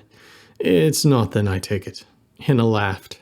"God damn, woman," Henna said, looking Laina up and down. "Your fur is breathtaking. I've never seen detail of this level. Mind if I talk you up a bit in the cafeteria?" "Oh, of course," Laina said. "Just as soon as we, get on the train." The three of them entered through the high-tech gateway from a raised platform and into the hover train. Laina and Minnow remained staring out the back window of the silver bifurcated doors as they slid shut. Red and blue lights began flickering around a distant corner as the train sped away. They had narrowly missed the return of several EA droids. "Are you coming?" Henna said. "Your friend is welcome too, of course." Sure, love," Laina said. "Mind if we catch up with you in a bit?" "Oh," Henna said with a smile. "Right." She winked at Laina. "There's only one available bunk left. You two can stay in it over there." Assuming you're bunking together?" "That's correct," Laina said. "Well then," Henna said, rubbing her fake red paws. "I'll catch up with you two later then. So excited to dish about that fur, girl." As Henna walked through the doors to the next train car ahead, Minnow and Laina took a sigh of relief. They collapsed onto a bench in the hallway. "Christ," Minnow said as the buildings and scenery outside the window quickly transformed into indistinguishable blurry shapes from the intense speed of the train. "Holy shit! How fast are we going?" 1,400 kilometers or so per hour, while in city limits. A train can go much faster, of course, but we'll be slowing down when we get near the touristy bits. Hover trains are a bit of a half-business, half-pleasure sort of affair." "Oh, You mean a bit like a cruise, then? Yeah, Minnow said. Something like that. I'm sure we'll be making countless detours along the way. So then, we might be able to hide on this train for a while, then? Possibly, Minnow said with a smile. Me and Mum lived near the Black Mountains for a while with my uncle after Dad passed. Well, Minnow said, here they are again. We can get a better look at them from the window in the bunk if you'd like. Laina and Minnow moved into the bunk. The train slowed as it approached a large rocky ridge. Laina looked down through the sidecar window. Holy shit, Laina said. We're really flying, aren't we? Surprised? They do at least have planes where you're from. Of course. I was never too fond of flying, though. Well then, no need to leave these up then. Minnow pressed a button lowering the blinds on the window in their bunk. No, Laina said. It's beautiful. I thought the heights bothered you. This is different. I mean, it feels different with you. Besides, I've never seen this part of the country from up so high. It's breathtaking. Minnow grabbed Laina's hand. Laina, Minnow said, if you don't mind me asking, I was wondering how it happened. Your father's passing. Knock, knock. Henna peeked her head through the open door of Minnow and Laina's bunk. She had a huge, goofy smile sheltered by her red fox ears poking out through her hoodie. In her hands were 2 large, cold cans. Sorry to intrude, Henna said, but I can't wait. These 2 cold brews enough to coax you 2 into the cafeteria car? Sit and chat with me a spell. Chapter 10. Can I touch it? Henna said, reaching for Laina's arm. Sure? Laina said. Ah! Henna squealed. So soft. Your get-up is insane. The fur, your makeup, the prosthetics. You are on a whole other level. For the love of Max, tell me you document your techniques somewhere so I can steal all of them. Laina said. Well, no, not really. My skills are kind of a family secret, if you know what I mean. Laina smiled. Well, Henna said, I certainly hope I can convince you to divulge at least a bit by the time we reach the convention in Austin. Laina's tail began wagging. She quickly sat it between her legs. Henna sighed. Even the AI in your tail's servos are superior to mine. Henna grabbed her red, synthetic fox tail. This sad bastard won't pick up on my emotional cues till a full 3 or 4 seconds after I start smiling. Yeah, Laina said. Sure, I get what you mean. Laina glanced over to Minnow, her eyes saying, The hell? Okay, Henna said. I'll make you a deal. Minnow said with a smile. And what kind of deal would that be exactly? I'll let you 2 in on the biggest scoop in firstery, but you have to swear on MG that... what? Laina said. Oh, don't worry. It's an ancient reference, Henna said. I won't judge you for not getting it. Anyway, you have to fucking swear on your lives you won't tell anyone what I'm about to divulge to you.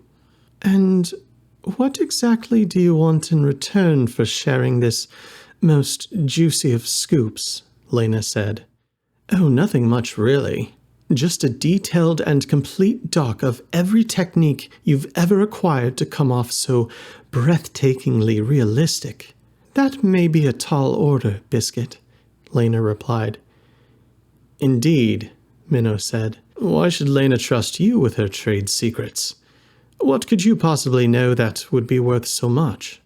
Well, Henna said, do you remember in Dinosaur Park that line where the guy's like, a couple more years and we won't even need to dig? Well, it's a bit like that, but bigger. Go on, Laina said. So do we have a deal then? You write me up a full doc on all your amazing skills and both of you swear never to speak of what I'm about to tell you to another living soul? Oh, for huck's sake, Laina said, crossing her arms. Fine, yes, we swear. Get on with it. Okay, Henna said. So the guy giving you shit earlier when you were trying to get on the train, Hannah pointed to the large man in a grizzly bear costume. Richard, was it? Minnow said. That's right. He can be a bit of a pill at times, but he can also be very sweet, which is of course why I've been dating him the past 3 months. He's one of the highest-ranking moderators of the ZX forums. Laina peeked over at Minnow, who low-key had his cell phone out, sitting on the table. She raised her eyebrows slightly to him as if to say, "Should I know what the hell the ZX forums are?" Minnow eyebrowed back to Laina to set her eyes onto his phone, but to do it subtly. A quick glance at Minnow's phone revealed the ZX forums to be the largest furry-based forums on the planet with over 600 million users. What, Hannah said to Minnow, looking over at his phone. "What are you two looking at?" "Oh, it's nothing, just a text. I didn't mean to be rude. Please continue." "So what is it?" Laina said, tapping her fingers on the table. "What did your boyfriend tell you?" Hannah looked over to her left and then her right before returning her head back into the booth. She leaned over and dragged closed the booth's privacy curtain before picking up her tablet, which was laying face down on the table, and propped it up near the window of the booth.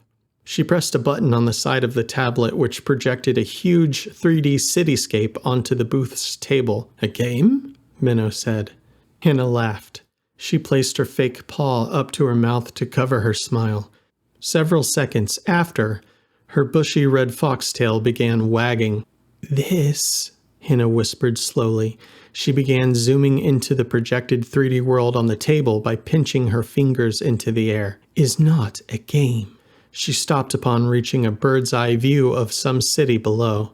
"Sure bloody looks like one," Laina said, pointing to floating stat bars which hovered over the many thousands of locations. "It's a simulation," Hannah said. "Game? Simulation? What's the difference?" Laina said.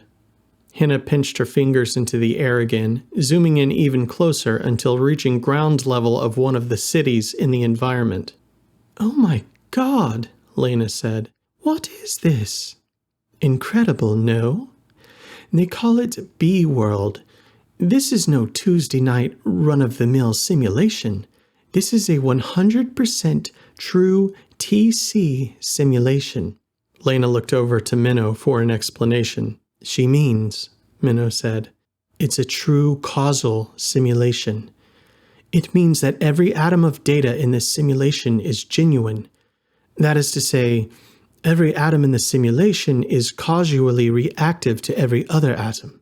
No polygons, no fabricated animations or subroutines, just trillions upon trillions of digital atoms acting in accordance within a perfectly simulated unified field. All tracked since the equivalent of this simulation's Big Bang. In other words, nothing in this simulation is faked, other than its initial conditions. If this is true, then what we're seeing is remarkable. No TC simulation has ever been created at this scale."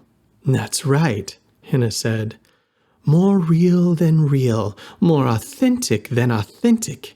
The AI that set this simulation into motion was powerful enough to tune the initial conditions of its universe, and then set it in motion and cycled through billions of years of planetary and biological evolution.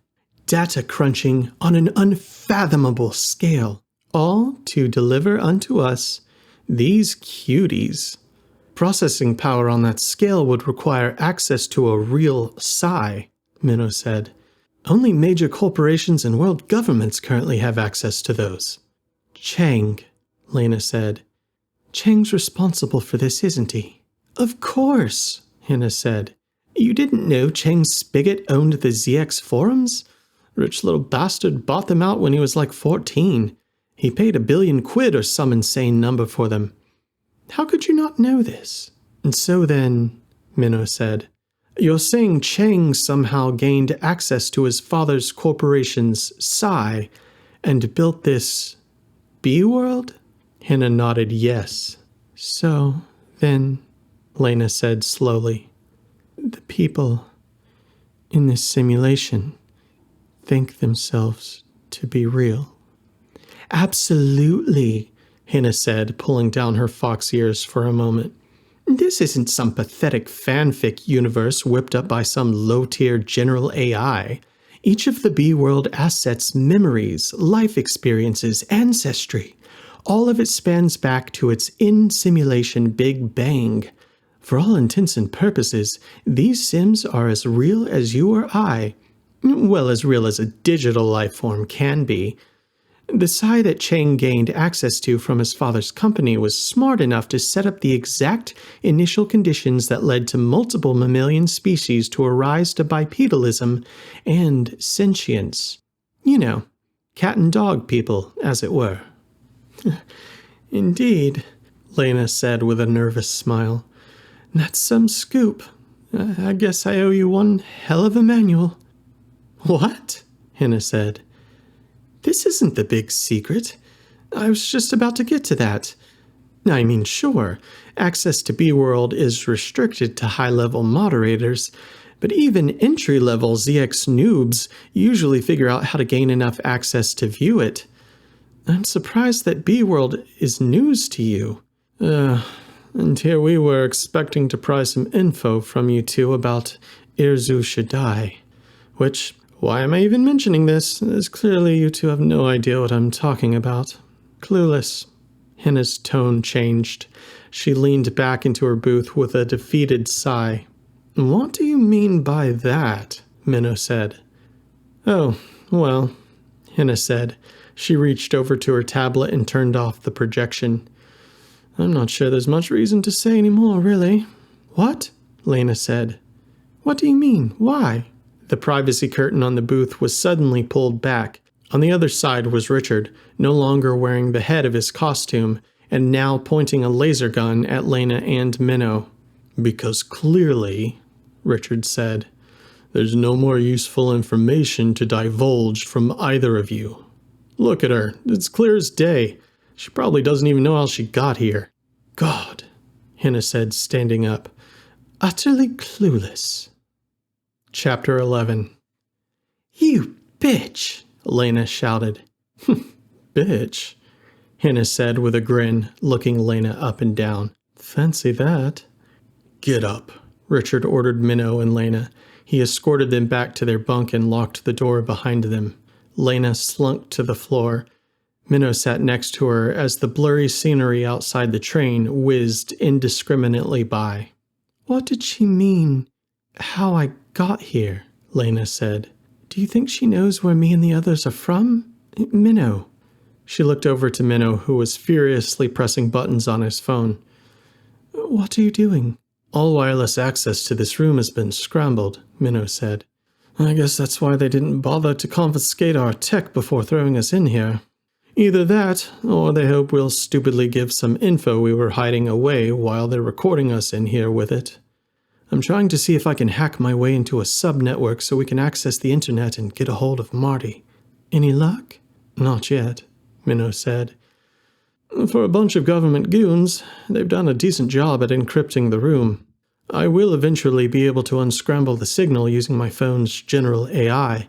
Normal AI wouldn't have a prayer, but mine is laced with industry-secret algorithms, compliments of some poorly secured servers of my former employer S-Corp. Even then, it would take days. They'll have moved us off the train by then. I don't think there's much more we can do here, but wait. Irzu Shaddai, Laina whispered to herself. What's that? Hannah mentioned something she was hoping to learn about Chang and Irzu Shaddai. Oh shit, what is it? The device, the one Styx gave me. She said I could use it to contact her. It's in my pants pocket. Here. How do you, Here, Minnow said, reaching over to flip on the device in Laina's hand for her. But, this'll be no good either, I'm afraid. Damn it, Laina shouted. Hold on. I remember yesterday you said something about a Zai? A Psi, Minnow said. It's a super AI. Well, I've heard of general AI. The scientists from my world were always getting closer to achieving it, yet it always seemed to be a decade away somehow. You said a psi is a super AI. What's the difference between a general one and a super one? Wouldn't either have near-limitless computational power? Well, let's put it this way, Minnow said. Marty is a general AI. Not sure I'd file him under limitless. Laina chuckled. Super artificial intelligences are more or less gods. Gods whom most have dreamed, and some have dreaded, of unleashing onto the world since the day Charles Babbage created his analytical engine. And now we've finally done it. And surprise, people, governments especially, are all losing their shit. What was it for you? Laina said. What's that? I mean, when it came to the creation of the Psi, were you on Team Dream or Team Dread? Dream or Dread? Minnow stared up and smiled before responding. Would make a sick band name, wouldn't it? Laina laughed. What do you think they're going to do with us? I don't know, Minnow said. He kissed Laina's forehead and brushed his hand over her furry ears. They leaned against the door together and fell asleep. Laina was startled awake. Something had popped out from the bottom of the door and grazed past her hand as it did so. She looked down to the left of her arm and saw a long, metallic, cylindrical pole extending from the bottom of the door. It was now evident that the coin-shaped piece of metal that had just grazed past her hand used to be a part of the airtight sealed door. It had been punctured through by a long silver pole which quickly contracted back through the hole it created. Psst! Hey! Laina heard a voice whisper through the new hole. Minnow was still asleep. His head lay on her chest, drooling. There's some things you need to know. What? Laina said. Who are you? Keep it down, the voice whispered back. Minnow, Laina whispered to Minnow, nudging him to wake up. What is it? Minnow said, rubbing his eyes, finally waking. There's some guy talking, Laina said. He's outside the door. Minnow leaned towards the bottom of the door to listen. What are the things we need to know? Laina said. You and the other beta test group members, the voice said. You're not the first ones from B-World. These EA goons may have an advantage in numbers, but their intelligence is shit. What do you mean? Minnow said. Well, for starters, B-World's been around for decades, far longer than they believe. Trust me, I know. How is that possible? Minnow said. I thought Henna said B-World was true causal. Do you mean to say it's not? The intelligence to create such a simulation is only possible via a proper psi, and those have only existed for the better part of a week. Proper? As in stable, Minnow said. Laina looked to Minnow for clarification on these words. Before last week, every attempt to erect a psi had ended in disaster within days after its creation. Heh, the voice laughed again. You'd be surprised how much a superintelligence can get done in a couple of days' time. Go on, Minnow said. Good God, the voice said. Do I have to spell everything out for you? What are you saying this bloke anyway? An unstable psi was used to create and process the initial conditions of B-World. After that, the captured data was immediately transferred to run-of-the-mill servers. That's incredible, Minnow said. Is it? Laina said. It sounds to me a bit like the regular Big Bang Theory. I mean, if you think about it, doesn't it? An ultra-powerful but unstable force used to explode the universe into existence. Heh, the voice laughed. You'll go far with a head like that on your shoulders. Thank you, whoever the hell you are. But I'm still confused. What did you mean me and the other beta group members weren't the first from B-World? Are you trying to say that I am from B-World? Several seconds passed with no reply from the voice behind the door. Laina, Minnow said. I think he means that he was the first person to come from B-World. That is to say... Laina began to tear up. She looked towards the ground. "Don't say it," Laina said. "That's right," the voice finally replied. "We're not exactly real, sweetheart. We're digital fabrications. Our lives, our pasts, everything. Just some goddamn dork's jerk-off fantasy, I'm afraid." "But how could that be?" Laina said. "I'm not a projection, I'm real." "Well, I couldn't tell you the specifics. I've overheard EA scientists use words like quantum 3D printing, phase shifting, etc. A million different ways to say shit only a super artificial intelligence could accomplish. But that was regarding what happened to you and your friends only several days ago. I've been out of B-World for more than 2 decades. 2 decades, Minnow whispered. "But there were no psi back then. Are you saying they created and destroyed a psi again just to transport you from B-World all that time ago?" "No need for that," the voice said. "I'm not as fancy as Laina and her pals."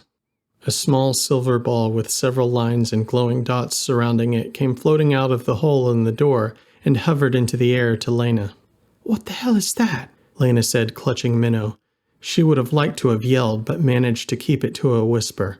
After a moment, her anxiety transitioned to curiosity, and she extended her hands open to let it gently land on them.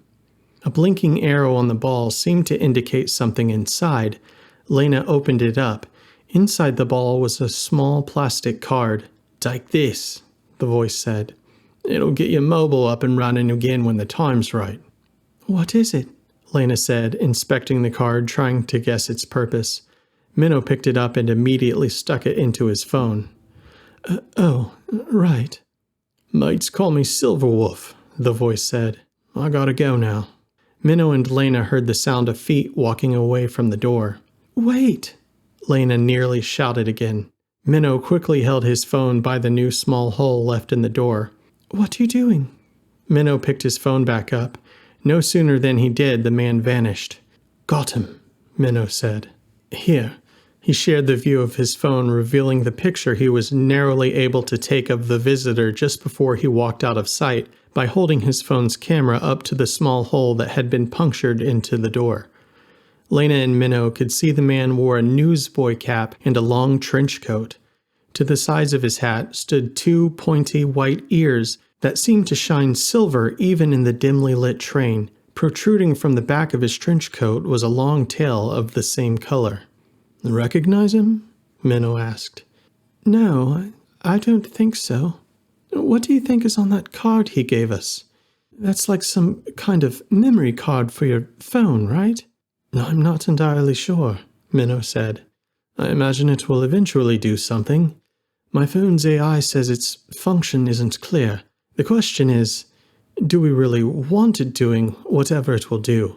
I have to give it access before it can activate. This whole thing could just be another EA ploy. It might be wise to just destroy it now." "I don't think so," Laina said. "Let's give this Silverwolf the benefit of the doubt." "Really? After what just happened back in the cafeteria? What makes you think he's not also working for the EA? This could just be another one of their tricks. Some attempt to divulge more information from us." "Call it instinct," Laina said. She lay her head back down on Minnow's shoulder, and the two of them fell asleep to the sounds of the train. Chapter 12. Somehow Laina ended up holding Minnow's phone as they fell asleep. She hadn't noticed she'd been holding it all night in her hands when she woke up until the blinking light on the card drew her attention. Minnow awoke soon after to find Laina staring out the window of their bunk. A ray of golden light burst through the window as it cascaded over sandy, flat plains stretching for miles in front of them. The bright light made the white mark on Laina's face appear to glow from where Minnow sat. "My God," Laina said, squinting her eyes at the glare of the sun reflected by the highly metallic structures in the distance. "What is that?" "Starbase Alpha," Minnow said, walking to the window to join her. "Where are we?" Well, I believe we're in Texas. We're in the States. Indeed, Minnow said with a bit of a smile. You're in a chipper mood considering our circumstances. Mind telling me why? Here's your phone, by the way. I don't know why I was holding it when I woke up. You know, Minnow said, I'll bet you a $5 our door isn't locked anymore. Laina's eyes opened wide with excitement. She put her hand on the door handle and leaned in to open it. The hallway outside was completely empty. She slowly walked through the door. Her ears perked up as tall as they would go. She sniffed the air. There's bloody no one in this train car, Laina said, shocked, looking up at Minnow. What the hell is going on? And how did you know the door would be unlocked? Look behind you, Minnow said, pointing to the back door of the train car. What? Where the hell did the rest of the trains go? Exactly. We've departed from the other cars. But the train hasn't stopped, has it? Do you mean to say the train cars can just detach from each other on the go? Minnow smiled. Oh, right. It's the future and all that. Well, your future anyway. I'm still confused, though. What made you suspect the door would be open? The British EA has no jurisdiction in the States, Minnow said. I knew as soon as I opened my eyes and saw Starbase that's where we must be, and the only way that could be the case would be if our captors were, for some reason, no longer present, or perhaps incapacitated. I think your instincts may have been right about this Silverwolf fellow. Weren't we headed to the States to begin with? Laina said as she and Minnow walked towards the cafeteria car. Well, I think it's possible that the original reported destination of this train may not have been exactly on the level, my dear. I doubt the EA would have intentionally taken us somewhere they have no jurisdiction, especially with things the way they are right now with the emergence of Psi. Right, Laina said. So then what the hell happened to them? The chrome bifurcated door to the cafeteria car opened automatically as Laina and Minnow approached it. Christ and a Peter, Laina said. The hell happened in here? The cafeteria car was barely recognizable. The seats were slashed and flipped. The floor, walls, and ceiling were covered in burn marks and cylindrically indented metal impressions. How on earth could we have slept through whatever the hell happened in here? The walls of these hovertrain cars are created from an ultra-dense IntelliSteel, Minnow said. A bomb could go off in the next car over and you wouldn't hear a damn thing. Judging by whatever went on in here, I'd say that theory passes mustard. Laina ran ahead to the door which was supposed to lead to the next train car, but found nothing there. Where the hell is the rest of the bloody train? Minnow ran up to inspect the lack of train. They shut the door to the outside, and Minnow nearly tripped as they walked back. What did you trip on? Laina said. They looked down to discover a dark gray boot was the source of Minnow's stumble. The boot extended out from behind a closed, floor-length curtain of the last booth in the cafeteria car. A quick glance revealed another set of large, brown, furry feet sitting in the adjacent seat of the booth. Laina and Minnow gasped, quickly pulling the curtains back together. In the booth, two men lay fallen. The man on the left was Richard, the EA agent they first met when boarding the train. In his forehead was a circle-shaped puncture about the size of a quarter. It was clear that the body on the right side of the booth was the stranger from the night before, the man who called himself Silverwolf. Only now there were multiple laser holes blasted through his metallic shell. Are they? Laina asked. Minnow waved his phone over the bodies. The phone beeped and displayed a message. He shook his head to Laina, confirming that both were no more. The small metallic drone sphere which Silverwolf had used to deliver the card to Laina the night before flew up slowly from out of a breast pocket in Silverwolf's trench coat and began projecting a holographic recording onto the table. All right, you two, the holographic video projection of Silverwolf said. Up and at 'em then? For the first time, Laina and Minnow could finally see fully what Silverwolf looked like. He was a biped similar to Laina, but unlike Laina, he appeared to be a completely synthetic android. He wore fingerless gloves and a long gray trench coat. Now lay, Silverwolf said. First things first, don't you be telling porky pies about your old man to this new fellow of yours. Minnow paused the video. Old man? Minnow said. Is he claiming he's your father? Not claiming, Laina said. She could barely speak, but managed to whisper out, I think that is my father. Some version of him anyway. Oh, Minnow, I remember now. Silverwolf was the name of his favorite arcade cabinet. I had blocked its name out of my memory. How could that be? Minnow said. Did you suspect anything last night? The voice sounded familiar. The mannerisms, anyway. But I didn't. You didn't what? I was probably blocking out what my instincts were telling me, because what they were telling me was too painful. Minnow unpaused the video, and the little projected version of Silverwolf continued to speak. Sometime later, I discovered the forums that led me to the online portal viewer of B-World. I learned the truth about my origin and watched you and your mum have to. Well, I watched you have to. Silverwolf paused to regain his composure. Can you believe it? He continued, wiping his face. They couldn't give me real organs, yet they managed to supply me with involuntary tears. Of course, I could easily replace this shell now. He rolled up his sleeves, revealing his shiny silver android wolf arms, with something a bit more fancy. But I've kind of gotten used to this body, you know what I mean? Although, he continued, pausing to stare at the ground for a moment, I have to say, even now, 20 years later, I can still tell something's missing. I can't exactly put my paw on it, but something's off. I don't think they were fully capable of creating a body and mind that could emulate what my brain, soul, whatever you want to call it, really was back in B-World, even if all of it were digital to begin with. I've thought about it a lot, actually. I think it may have something to do with the interconnectedness of the others like myself in B-World. And don't get me wrong, I've since wrecked every score I ever had in the arcades thanks to these new and improved RoboPals. But if I'm honest with myself, I know that something's off. Always has been. That doesn't seem to be the case with you and your friends though, Lay. This new breed of stable psi seem to have it a bit more together on the engineering side of things. Grateful for that. Silverwolf paused again. He looked down at his boots before shutting the holographic recorder off. The next frame of the holographic video was him turning the recorder back on. Please understand something, sweetheart, Silverwolf said. I'm not really your father. Your father's been gone a long time. If anything, think of me as a weird robot uncle.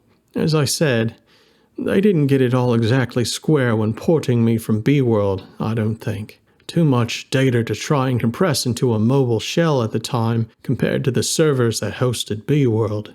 A big part of me was lost. Whatever the hell it is that I am, you should know that I love you with every bit of it, and thank you for saving a piece of my favorite arcade. The gauges you made, well, those are something special. You're as creative as you are beautiful. Laina started to cry. Well, Silverwolf said, as I'm sure you've seen by now, I've handled MEA for you. He grabbed a metallic, cylindrical-shaped object the length of a flashlight from his pocket and spun it around his wrist. As he did, both sides of the object expanded poles several feet from its top and bottom. It spun for a second or two before the extended poles contracted back while in midair. Silverwolf then placed the object back into his trenchcoat pocket. I stripped them of their tech and tossed them all out the back of the train somewhere off the coast of the Bermuda Islands, Silverwolf continued. I'm sure maybe one or two of them survived the fall. More than they deserve if they did. Minnow, was it? I've purchased Lay a ticket to Gazvin. I took the liberty of getting one for you as well. That is, if you're up for it, mate. The tickets are stored in the card that's no doubt in your phone right now. Now, Minnow, you'll understand what a trip to Gazvin means, so fill Lay in on the details for me, will you? There's one other thing. I took a peek into that little foxwanker's tablet after I tossed her and her pals into the drink. Minnow, as you likely know, the British EA has no official jurisdiction in the States. However, according to Foxgirl's tablet, They've got operatives swarming all ports of exit from the planet, even on Starbase, so you'll have to keep it on the down low if you want to successfully board the flight to Gazvin. I figure the best chance we have is if I stay back a distance and keep an eye on you two.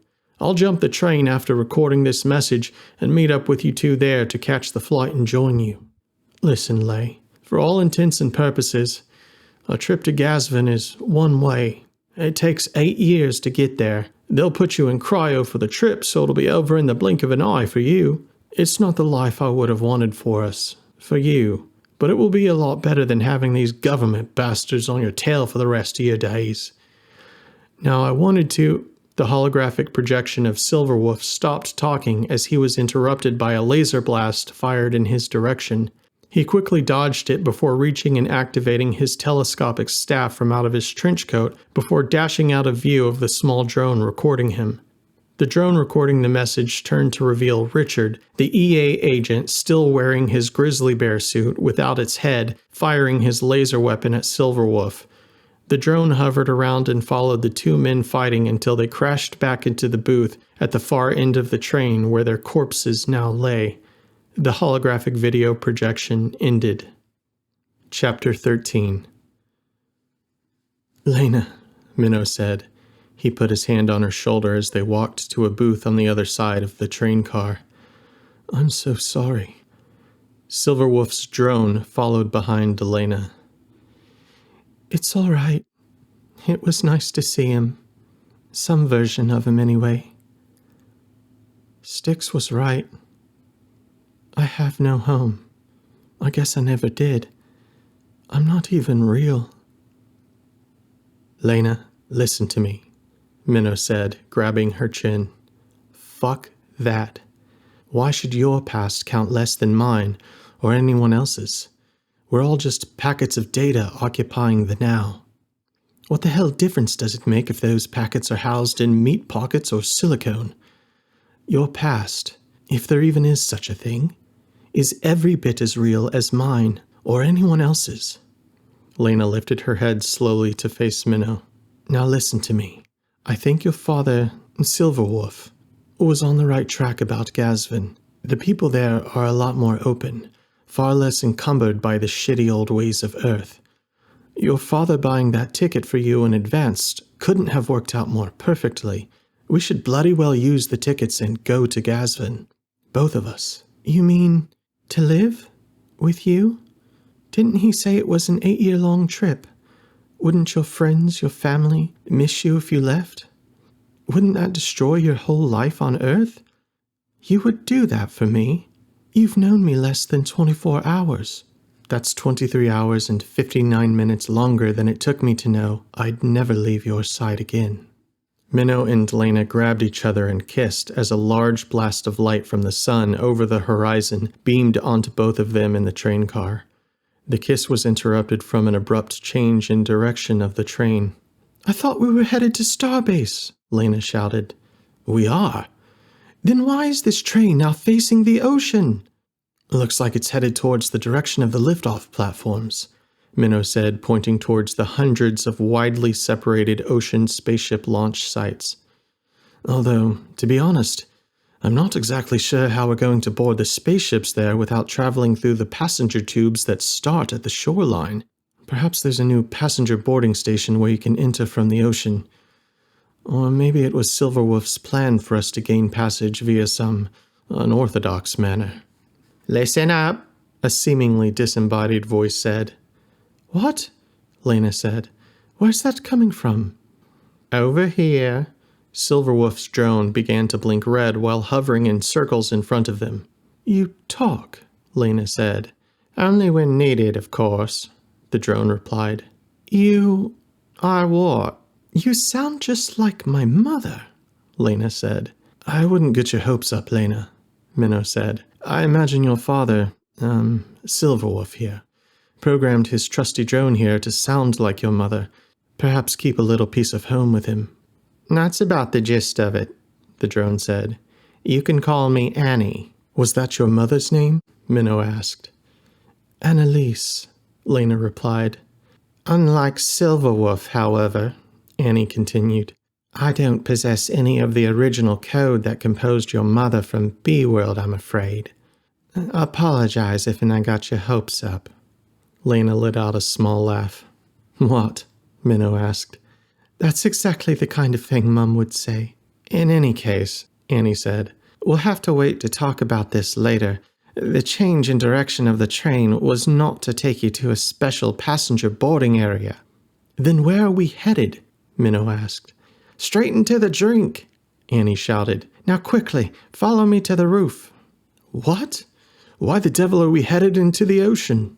"Ask your dead, portly, grizzly friend over there," Annie said, projecting a holographic arrow in front of her in the direction of Richard, the now dead EA agent still in his bear costume. "Bastard must have set the train's destination to the bottom of the ocean as a failsafe in case he couldn't stop Silverwolf just before making his final move," Minnow said. "How much time do we have?" "Time's up, you damn fool," Annie shouted to Minnow. "Now up you go." Annie flew her small round body into a button near the ceiling of the train car, causing a collapsible ladder to extend to the ground. She then projected a holographic red blinking circular light onto the hatch to the roof, highlighting it as an urgent exit. Laina started climbing up first, followed by Minnow. "We're too late," Annie shouted. The hover train car went plunging into the ocean, knocking Minnow and Laina down from the ladder upon impact. Water poured into the train.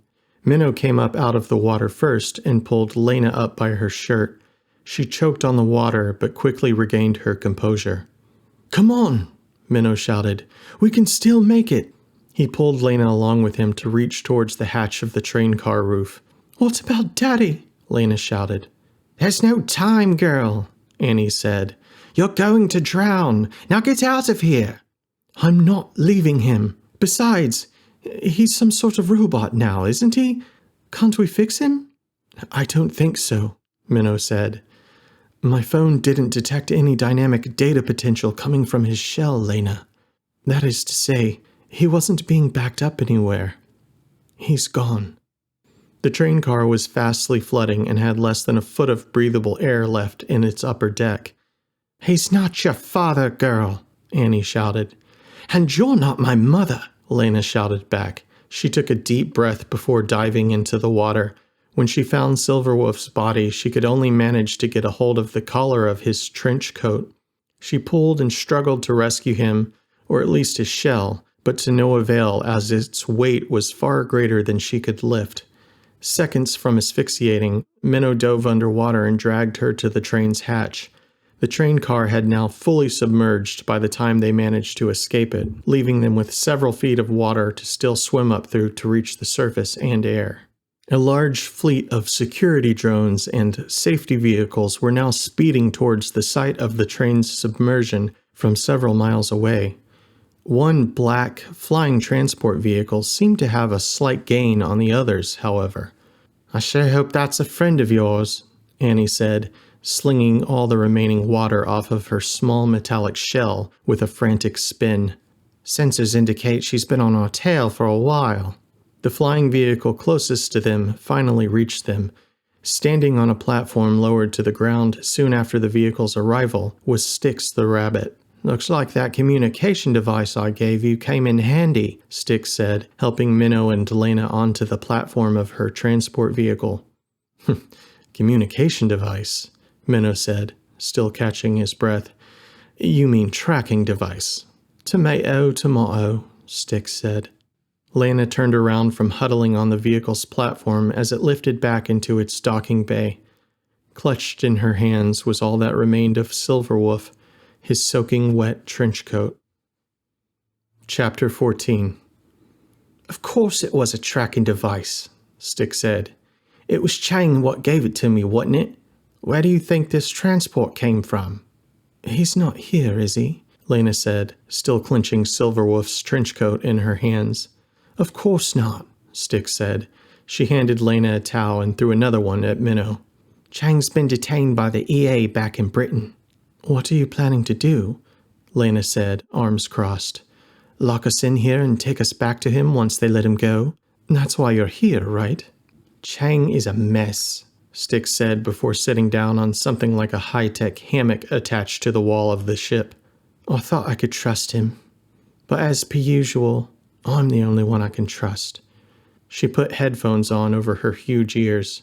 But how? Minnow said. But how what?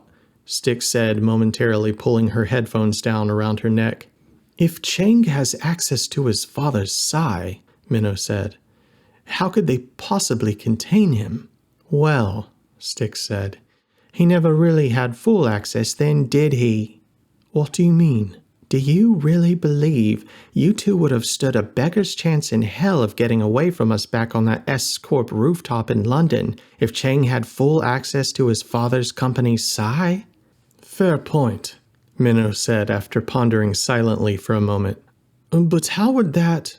I don't know the details, Styx said. Something to do with a limited general maintenance channel Chang managed to secretly hack into or whatever. That's how he were able to get a hold of it in the first place, as best I know. Styx slunk back down into her hammock, pulling the headphones back around her ears. Laina walked over to where Styx was laying in the hammock and haphazardly plopped down into the hammock next to her. She pulled Styx's headphones back off and put them around her neck. I know now, Laina said. The truth. How we got here, that is. Where we're from. I'm sorry I didn't want to listen to you. Well then, Styx said, then you understand that it was all a lie. Our lives, everything. It all meant nothing, from day huckin' one. Well, Annie said, hovering around the hammock, that's some kind of attitude you got there. I'll not have you talking to to everyone like that. Bugger off, Styx said. She grabbed a pillow and threw it at the small flying droid. Shut that thing off, will you? Annie hovered into an inside pocket of Silverwolf's trench coat that Laina was now currently wearing. So what now then? Laina said. What do you mean, what now? Styx said, lifting the headphones back off her ears. We get the hell out of Dodge. And go where? Laina said. Wherever the hell the EA isn't. I can give this fancy flying transport commands at the drop of a hat.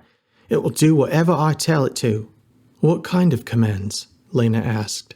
Commands like, stay the hell away from everyone who's after us. I've been living out of this transport gallivanting around the planet since Chang got busted.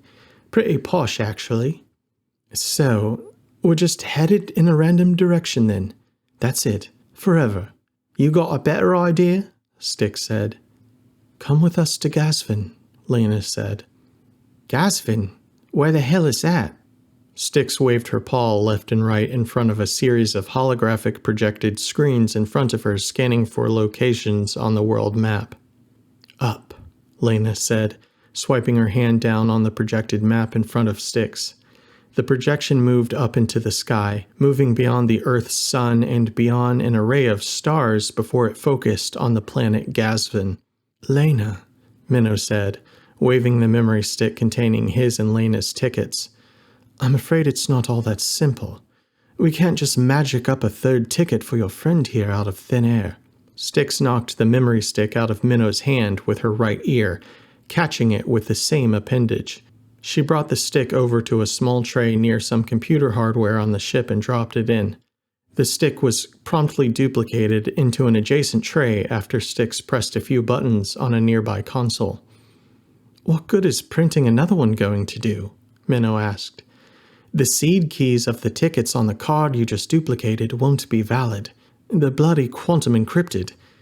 It would take, access to a super artificial intelligence? Well, at least partial access, Styx said with a smile, picking up the newly printed card. Minnow grinned. But wait, Laina shouted. If the AI, or psi, whatever the huck, can just magic us up a third ticket, well, couldn't it just make us our own ship to fly there? Could we fly there on this transport, for that matter? I don't think so, Styx said. Why is that? Well, Laina, Minnow said, I imagine there are pretty strict limitations on the access channel to this psi, preventing it from being able to do anything too extreme. Seems to be the case, Styx said. Well, Laina said, then it's settled. You'll come with us. No, Wait, that's no good. What? Styx said. Won't we have trouble passing security to make it onto the flight? I mean, I imagine there's security, right? The British EA has no jurisdiction here, Minnow said. Unless things have drastically changed in the past 24 hours. I don't think they're having the same freakout here in the States as they are back at home about bipeds. Although, the emergence of stable sci into society has been the single most disruptive event in human history. So we should take care not to ruffle any feathers, as it were. With a little luck, I think we can all make it. Even with us looking like this, Styx said, grabbing Laina's tail.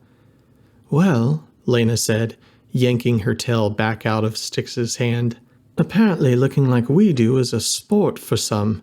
It's just the actually being us bit that seems to be an issue for so many in this world. But wait, with all the tech of your world though, won't they have ways of detecting what we really are when we enter the building to get on the ship? Some sort of x-rays or something? Of course, Minnow said. The technology exists. Thankfully, though, business runs a little differently in Texas. The people here are a bit more averse to the British time-honored tradition of prying. Biometric scanning for the purposes of identification is strictly prohibited. So what? We just walk right in then? Hell, Laina said with a grin. Sounds like a plan to me. Chapter 15. Laina, Styx, and Minnow landed the transport just outside of Starbase City to avoid drawing unwanted attention to themselves. They summoned a local hover taxi to take them to the launch facility, once putting some distance between themselves and their hidden transport vehicle. It was getting to be late afternoon by the time they entered the massive skyscraper which served as the entryway to the facility. Oceanic launch pads and beautiful half-submerged glass domes sparkled throughout the complex. I've been in plenty of airports before, Laina said, but this looks like the bloody entrance to Zizny. Zizny? Of course that's what it's called. Do you think we have time for a bite? Styx said. 8 years is a long time to go without a nibble. Laina laughed. It's not like you'll be awake for the trip, Laina said. We'll be frozen, right, Minnie? What? Minnow said. We'll be stiff as a brick for the whole ride through space, won't we? Just lights out and then we wake up in a new world, right? Oh, yes, of course. Did you call me Minnie? Did I? Oh, I guess I did. I'm afraid you're going to have to get used to that, Styx said. Laina had over 20 nicknames for my dog Linus alone. Don't get me started on the one she used to call me. Is something wrong? Laina asked. She grabbed Minnow's arm. Oh, everything's fine, Minnow said. He picked up his phone. It's just, Marty always calls me Minnie. You calling me that reminded me. And I was just thinking, it's odd I haven't heard from him since this morning when we got off the train. Didn't you say the EA was preventing communications or something from your phone? Laina asked. They were, but that should have only been the case while we were locked in that cabin back on the train. It's not like him to go so long without checking up on me. Minnow swiped some buttons on his phone's screen. Is he not responding? Laina asked. No, he isn't. Oh well, we've got an hour before we take off. I'm sure I'll get to say goodbye before then. Laina looked down at the floor. Will you be leaving him behind then? Marty? Minnow said with a smile. Well, I suppose. Although if he wanted to, he could easily hitch a ride with us on my phone and then just print himself out a shell when we arrive. Minnow picked up his phone and brought it even closer to his mouth as he continued to speak. I mean, what would a silly bot like that do without me? All by himself, all alone back here on Earth? No one to spy on or secretly admire? Minnow waited several seconds without saying anything. He checked his phone again and then reluctantly placed it back into his pocket. Hoping he was eavesdropping again? Laina asked. Minnow nodded. I'm sure he'll show up, love, Laina said. Don't worry your head. She kissed Minnow's shoulder. Yes, well, Styx said. I'm still hungry, so how about we find some eats while we wait? I could eat, Minnow said. We should still do our best to stay under the radar, though. Hey, look, Laina said with a smile. There's a shady lounge with a mess of vending machines just around the corner. Sounds like a fitting last meal on Earth to me. Fine, Styx said. Whatever, I'm starving. Minnow and Styx walked around the corner of the lounge to the vending machines with diet soda and carrot cake, while Laina stopped at a machine where a particular bag of trail mix had caught her eye. She put in some money Minnow gave her and pressed B6. The machine began to push out the bag, but it got caught on its spiral hook right as it was about to fall. Are you bloody well serious? Laina said, thumping the machine's side with her palm. She tapped the machine again, but the bag only jiggled and remained on the hook. She hit it again with no success. Finally, a loud thunk rang through the machine. The bag fell. Ha-ha, Laina said, grabbing her bag of trail mix. Another world or no, I guess some things never change. Oh, a low, rumbly feline voice said. But they do. Laina looked up to see the source of the thunk had come from the paw of a large, orange and black tiger. It was Gira. I'll scream, Laina said, still crouching down, holding tightly onto her trail mix. Laina, Minnow said, trying his best to present a reassuring smile as he walked around the corner to join them. That may not be the best idea at the moment. He gave a slight glance towards several security guards near a kiosk, as Styx followed closely behind him to join them all. If we make a scene, it might cause the flight to be delayed, Minnow said, even if we escape them. We might not be able to board the ship. It may be better to bide our time for now. Styx, Laina said, barely able to eke out her name, clutching her father's gray trench coat she was still wearing.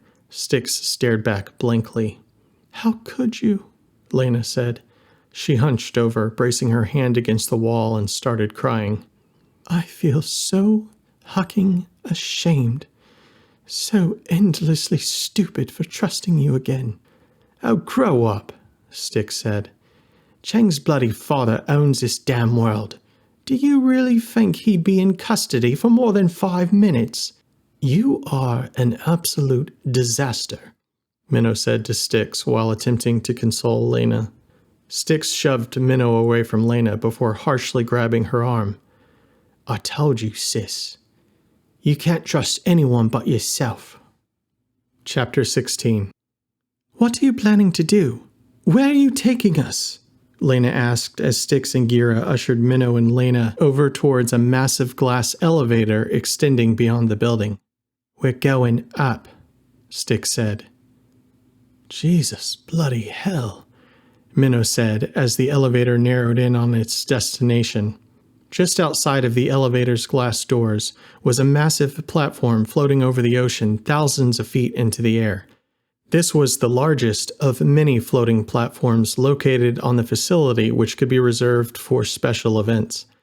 On the platform were balloons, kiosks, lights, and holographic displays scattered throughout a crowd of thousands of dancing people. The partiers were dressed as cats, dogs, horses, hyenas, and a countless array of other things, though many wore only their ears, tails, and gloves due to the heat. Have you ever seen such a maddeningly large assemblage of jackasses? Styx said as the elevator doors opened onto the platform. What are they all doing here? Minnow asked in earnest as they were ushered out of the elevator by Styx and Gira. Neither bothered to answer Minnow. They casually walked out onto the platform in front of them, leaving Minnow and Laina behind. Laina, Minnow said. Quick, the door. Laina looked to her left and quickly smashed the elevator door button, but there was no response. I'm hitting it, she said. Nothing's happening. What the hell am I doing wrong this time? Gira and Styx turned around, stepping to the left and to the right, respectively, revealing Chang, who had remained obstructed from Laina and Minnow's view until right now. Oh, Chang said. Here, let me get that for you. Chang pressed a few buttons on the screen of the gauntlet device on his forearm, a prototype device which would eventually become known as a wraith. Laina smashed the elevator button again, or rather, had never stopped pounding on it, but it finally responded. The glass doors of the elevator finally shut. We're not moving, Minnow said. He's toying with us. No hugging shit, Laina grumbled back. Open the door, you little brat, Minnow shouted, banging on the glass elevator doors. What's that? Cheng replied with broad, mocking gestures, so as to be perceived as though he couldn't hear them through the glass. You mean, you want me to open them now? I thought you wanted them closed. Cheng pressed some more buttons on his wraith with a coy smile as the elevator doors opened again. This time when the doors opened, Minnow grabbed Laina's arm and dashed out with her into the crowd surrounding them, shouting, Security! Anyone! These people are trying to capture us! They're psychos! Someone help! Minnow, Laina shouted. What are you doing? I thought you said we'd risk getting the flight cancelled if we caused too much of a ruckus. I think that ship sailed, love, Minnow said. You're all in danger. These people are dangerous. Someone help! Minnow and Laina ran around grabbing the arm or shoulder of anyone wearing anything that looked remotely like a service uniform or something official, but were met only with contempt. A few people even chuckled. It's no use, Minnow said, motioning Laina. These people are all mad. Run! Whoa!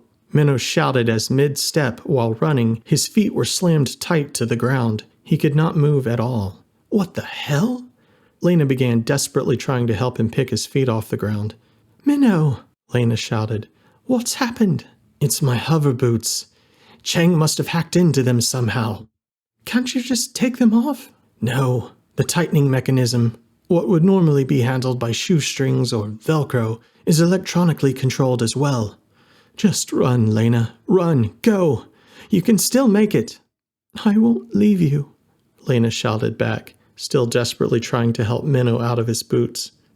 Sticks, Laina shouted to Sticks, who now stood next to Cheng, his arm hanging around her shoulder. Stop this. Help us. Laina, Minnow shouted again. Just bloody go. Laina, Cheng replied with a smile. A new dawn is upon us. A new bloody what? Minnow said. Don't you remember? Laina said. Back on the train. Henna.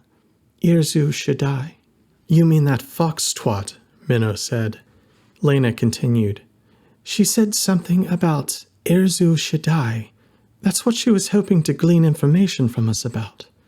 Laina paused and turned to face Cheng. You're going to use your father's Psy to bring the bipeds from B-world into this world. All of them. All at once. That's what all these people are here for, isn't it? You're going to rip all of the bipeds from B-world from their homes, their reality, without their knowledge, without their consent, and bring them into a place where they will be loathed and hated, just like you did to me. Laina, Minnow said, would that really be all that bad? Yes, Laina said back. Are you serious? I don't know. It kind of worked out for me. Worked out for you? Brought me you, didn't it? Minnow smiled. See? Cheng replied with a wavering but somewhat convincing smile. Everything works out in the end, Laina. What the bloody hell do you mean, everything works out in the end? Laina yelled. You've taken us captive. How does that work out for us? I was just horsing around, come on, Cheng said. He pressed another button on the display of his wraith. There, you're both free to go. Minnow's boots were released from the ground. He jumped up a few times, attempting to press one of his boots hard to the ground. He wanted to make sure that they wouldn't stick again. Free to go, then, Minnow said. Then why the hell did you take us captive to begin with? I knew Laina wouldn't come up here on her own, Cheng said. Forcing you two up here would be the only way. The only way for what? Laina asked. The only way for me to show you that you'd be safe from this point on. After I release the inhabitants of B-world into this world, there will be no choice but for everyone on Earth to accept their presence. You won't have to run anymore, Laina. It was my plan from the get. I did this all for you. Sticks? Laina said in great duress. Is this true? Gira, who had been drinking directly from a large punch bowl with two hands, noticed something from the corner of his eye. Huh? He said. His large orange and black tail straightened. "Hey!" he shouted, slamming the punch bowl down, apparently spotting something of concern far off in the distance. "That's—" Gira suddenly fell limp, unable to finish his words. His splayed left paw flopped onto the red tablecloth, the very one which had upon it the punch bowl and dozens of other food items and dishes, all of which went clanking and shattering to the ground, along with Gira. Before Chang could respond, Styx grabbed him, pivoting him 45 degrees from the direction he was standing, such that his back was turned against that which had caught Gira's eye. Styx kissed Chang, long and hard. Chapter 17. Minnow and Laina stared in utter shock at Styx and Chang as they embraced.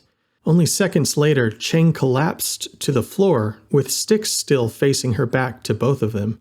Styx finally turned around to face Minnow and Laina, revealing a tall, beautiful brunette woman that had been standing behind her. Holding her hand to her ear, the woman said, "Targets acquired. Henna out." "You unimaginable cunt!" Laina shouted as she ran towards Styx, the gray trench coat she still wore fluttering in the wind behind her as she ran. Laina's charge towards Styx was interrupted. She was stopped dead in her tracks when from the corner of her eye she saw a metallic harness fly past her through the air at an incredible speed and latch onto Minnow's arms and torso. The harness thrusted him back into what appeared to Laina to be a massive, black, high-tech, upright refrigerator. The unit had oval, bifurcated, glass-encased doors. Standing next to it were several EA agents in officers' uniforms, some human and some android, complete with EA hats. "Laina!" Minnow shouted as the huge wafts of steam that had been pouring out of the sarcophagus ceased when its bifurcated glass doors sealed shut, at once encasing Minnow and cutting off the outpour of gas from within. At this point, there were now dozens of human and android EA agents running around the rooftop, dispersing the partygoers and encircling Laina. Laina could see an extra-large sarcophagus had also been prepared for Gira, though the 6 android EA agents were still struggling to lift his massive feline body into the unit. It was then that Laina finally glanced directly behind her to see the unit that had been prepared for her as well. This was the first time Laina noticed the flat white logo on the sides of the black metallic sarcophagus, which read, "Trans Life." Laina turned around to face Styx and was met with her charging towards her. "You need to chill out, big sis," Styx said. Laina was met with an unexpected spinning back kick from Styx, slamming her into the sarcophagus next to Minnow's. Laina coughed for several seconds from having the wind knocked out of her and from the tears she was choking on. Steam began flooding the inner cabin of her sarcophagus. She desperately tried wiping off the frost from the sealed glass in front of her to see what was going on outside, but the areas she wiped off were covered back up with frost almost immediately after wiping them. She could still see glimpses of the EA agents struggling to get Gira into his sarcophagus. Despite finally getting him in, he arose halfway before the glass above him was sealed, but was met with a slew of tranquilizer dart fires from multiple EA agents who, at great cost, were finally able to subdue him into the sarcophagus. Laina beat and banged on the glass to get it open as hard as she could. She noticed several screens and blinking buttons surrounding her in the cabin. She pressed all of them repeatedly to no avail. The primary black screen and red text continued to read, "Dispensing cryo." Her tears became frozen. Her fur was getting brittle. "What? Who said that?" Laina said as she heard a familiar-sounding voice. She hadn't noticed it initially, having assumed it had something to do with whatever the sarcophagus was doing. "Charging complete," a somewhat monotone voice repeated. "Father?" Laina said in shock. It was Silverwolf's voice, but it seemed to be sourced from somewhere in the trench coat. "Where the devil is that coming from?" Laina shouted as she struggled to pull the trench coat off of herself, barely able to move from the freezing confines of her sarcophagus. She frantically pawed through the seemingly endless labyrinths of inner hidden pockets of the trench coat. "It's the telestaff," Silverwolf's small drone Annie said as it emerged out of the trench coat's upper breast pocket. "Tell her what?" Laina asked. The voice continued to emote. Charging complete. As far as alerts and alarms go, Annie said, your father, Silverwolf, always said his own voice were the least annoying to him. Here, allow me, love. The small drone dove into the trenchcoat's inner pockets, whirring and buzzing around in a way that would convince any outside onlooker the jacket had been possessed by a ghost. Charging complete, the voice continued. Annie finally emerged from the coat with the hilt of the weapon swinging back and forth vicariously, magnetically attached at her bottom as she struggled with all her tiny might to lift it free from the pocket. Charging comp. The alert voice finally ceased once Laina grasped her hand around the hilt of the telestaff. I had absolutely zero idea that was in here, Laina said in astonishment, now beginning to hyperventilate from the cold. She brought the weapon up to her face to inspect it. She stared at it lovingly. She pressed it upon her frozen, furry cheek, the one with the white stripe. She pulled it away to examine it further. This time she noticed a small digital marquee near the top of the hilt which bore the words of the alert message, charging complete, followed by the number 3. What does the number mean? Laina asked. It means hold it like this, and when I say, Annie said as she flew gently towards Laina's hand, guiding her thumb to a slightly recessed area of the telestaff's hilt before nudging Laina's arm into a position in the air away from her torso. Press your thumb down and go kick that backstabbing cotton-tailed bitch's arse. Laina pressed down on the thumb imprint of the telestaff. The back and front of the telestaff expanded open with an extraordinary force that broke the sound barrier, sending a thunderous clap throughout the sarcophagus's cabin. Some electrical components behind Laina sparked as the back of the telestaff drove deeply into it. Simultaneously, the front part of the telestaff exploded the sarcophagus door off from its hinges, cracking its glass and propelling the remaining bulk of the shattered door like a bullet towards Styx, whose backside Laina could currently see walking away from her. Styx turned and dodged, tucking and rolling to the left, with less than a fraction of a second of time remaining before she would have been pummeled by the sarcophagus's door. Having barely missed Styx, the door continued on its trajectory, catching 2 android EA agents off guard, knocking them off of the platform's ledge and dropping them thousands of feet into the ocean floor below. Chapter 18. Laina exploded out of her now-defunct sarcophagus, exposing her teeth in a way that would cause any sane person to piss themselves. She lunged her telestaff as hard as she could possibly throw it at Styx, before even having fully emerged from her sarcophagus. Styx had already drawn her dual batons in preparation for Laina's attack. With her hands now free, Laina dropped to all fours, increasing her speed beyond that of the telestaff she had just hurled at Styx. Styx countered Laina's telestaff with her baton, ricocheting it back towards Laina, who had now reached her. Laina caught her telestaff once again while in midair, and spun it several times while still above Styx's head. With a great howl, Laina smashed her telestaff down onto Styx's chest, nearly missing her head, sending her body flying into the platform's retaining wall. It took Styx a second or two, but she quickly regained her constitution, standing back to her feet. Styx pulled her black hood from around her neck and down over her forehead, nearly covering her eyes, leaving little else of her face beyond a quivering rabbit nose and snarling teeth. Styx yelled and charged at Laina with both of her batons held high. Laina ran to meet her, spinning her telestaff in a fury, deflecting a slew of tranquilizer darts being shot at her by a mix of human and android EA agents now swarming the platform rooftop. Laina and Styx met once again with a brutal clash of weapons in the air. Styx met Laina's telestaff with both of her batons. With her left baton under the telestaff and her right baton over it, she began moving them up and down in an attempt to pry Laina's staff out of her hands. For a brief second, it seemed as though Styx was about to succeed in prying the staff out of Laina's hands, but in a moment of brilliant tactical insight, Laina reversed the force she had been placing into her staff, catching Styx off guard and sending her batons flying into the air. One of Styx's now rogue flying batons impaled a large glass window of the skyscraper adjacent to the floating platform they were on. The other swiped the cheek of Agent Henna, causing her to nearly drop to her knees and recoil in pain. "Son of a bitch!" Henna yelled, grabbing her face. "Call in the standers," Henna said. Styx had already gathered one of her batons and was using it to pry out the other one still lodged into the skyscraper glass. The remaining human and android EA agents, not yet leveled by Laina's telestaff, stood back cautiously as she spun her staff into the air.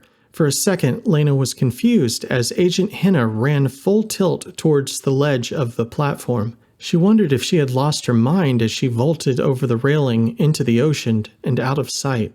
Seconds later, several towering 16-foot humanoid robotic contraptions hovered back above the same railing Henna had just descended. It took Laina a double take to realize that these were not simply autonomous robots like many of the regular human-sized EA androids running around on the platform, but were instead massive humanoid robots piloted by humans. The center one of which Laina could see was piloted by Agent Henna herself. The human and android EA agents that had been trying to capture Laina backed out of the way as Agent Henna's mech, what were called standers, charged at Laina full speed with its palm wide open. Henna's stander's open palm was easily big enough to grab Laina's whole body. Laina quickly glanced to her left and right, noting that the other two piloted standers had blocked off any hope of an exit she had and were also moving in on her position rapidly. Sandwiched between the three standers were dozens more EA agents, along with Styx running towards her as well. Laina looked over the edge of the platform and saw the calm ocean waves thousands of feet below her. She looked back at Henna's stander, barreling towards her. She hung her head down and closed her eyes. When she opened them, she noticed once again the small marquee of red letters around the hilt of her father's telestaff, which she was currently leaning against for support. "Two?" Laina whispered to herself, eyeing the telestaff's marquee. She suddenly understood what the numbers on the marquee meant. Seconds before Agent Henna's stander reached her, Laina turned around and simultaneously retracted her staff. She tucked it into the sleeve of her right trenchcoat arm, doing her best to hold on to it while holding it coyly. She raised both of her hands into the air in an apparent sign of surrender. Agent Henna was furious, and upon reaching her target, grabbed Laina around her waist and legs, and with her giant stander's robotic arm hoisted her high into the air. "Got you, you bitch!" Agent Henna shouted, lowering Laina down to eye level. Without warning, Agent Henna's left giant stander arm grabbed Laina around her chest, fully restricting both of her arms. Henna opened the cockpit to her stander and walked out onto its huge arms so she could see Laina face to face. Henna touched her bruised face where she had previously been hit accidentally by one of Styx's batons. She then rubbed her right arm, apparently nursing another injury recently sustained in her encounter with Silverwolf mere hours ago from aboard the now-defunct Hypero hover train. She smacked Laina as hard as she could with her own hand. "Really, girl?" Agent Henna said right after smacking Laina. "You think I didn't see that in your right hand?" "What? Did you think you were going to whap me with it when I wasn't looking?" Henna laughed. "You're more bleeding stupid than your retard father. Thank God we finally got rid of him." Henna smacked Laina again. "Oh, does that hurt?" Henna said. "Does its pretend feelings get hurt when I hit its pretend face?" Henna laughed as Laina grunted in pain. "Oh," Henna continued as she smacked Laina a third time. "Do you think I felt badly about what I did to your pretend father? Or what I do to some pretend, fake, bad little doggy bitch? It doesn't matter when I do this." Henna smacked Laina a fourth time. "You're not real. You're just a bad little fake doggy." Henna raised her hand to strike Laina again, when she noticed something moving its way beneath the fabric of Laina's trench coat. She had first assumed the movement under Laina's coat was coming from the high winds of the platform thrashing about, but it was becoming apparent that it was from something else. A small metallic sphere finally worked its way out of the top of Laina's trench coat's collar. "What the devil is that?" Henna asked as the small, spheroidal drone that had emerged from Laina's coat quickly flew into the cockpit of Henna's stander and extended a small appendage from its small body to press a button in the cockpit's dashboard. Upon doing so, a beep came from the dashboard and two of the gigantic robotic fingers of Henna's stander holding Laina opened up wide enough to return mobility to Laina's right hand, the hand holding her telestaff. Henna looked down right as Laina pressed her thumb into the indentation of her telestaff hilt. This unleashed the telestaff's powerful front and back pulls, which at once freed Laina from the grasp of Henna's stander with its back pull, simultaneously impaling Agent Henna's chest with its front. "Later, cunt," Laina said as she jumped away from Agent Henna's stander's hands. Annie quickly flew back into Laina's coat as she jumped away from the stander, which was currently teetering over the edge of the platform, where Agent Henna hung limply over the stander's arm, bleeding profusely from her chest, where she had been impaled. The two remaining standers were already charging towards Laina, one behind the other. Laina looked down to the marquee on her telestaff. In bold, bright letters, it read, 1. She charged towards the closest stander and leaped mightily into the air. While in the air, she contracted her telestaff once again. The second stander's left hand reached for her, but she dodged its grasp, jumping to its other hand. She ran up along its arm and placed the front of her collapsed telestaff onto the front of its forehead. The stander she was on flailed around trying to get her off, while the second stander attempted to swat her off of it as well. Laina successfully dodged both standers' attempted hits. Feeling desperate, Laina glanced behind her and saw a transport vessel moving out towards the main spaceship launch site away from the platform she was currently on. She grabbed onto the telestaff with both hands, closed her eyes, and prayed. She pressed her thumb into the indentation for the final time, impaling the stander she was on in its head, sending it slamming into the other remaining stander behind it. The force from the final telestaff charge sent Laina flying over the edge and towards the roof of the mid-sized transport vessel. Laina had not been propelled as far as she hoped to reach the vessel's roof, but was still far enough that she was able to jab her extended telestaff into a small opening in the vessel's side, successfully avoiding a drop thousands of feet into the ocean. The vessel had already moved hundreds of feet away from the platform. Laina looked back at the chaos still ongoing there. She took a deep breath as she hung off the side of the flying cargo vessel, still dangling in the air. Chapter 19. To Laina's utter surprise, a platform 15 or so feet in length on the flying vessel extended out just several feet below her.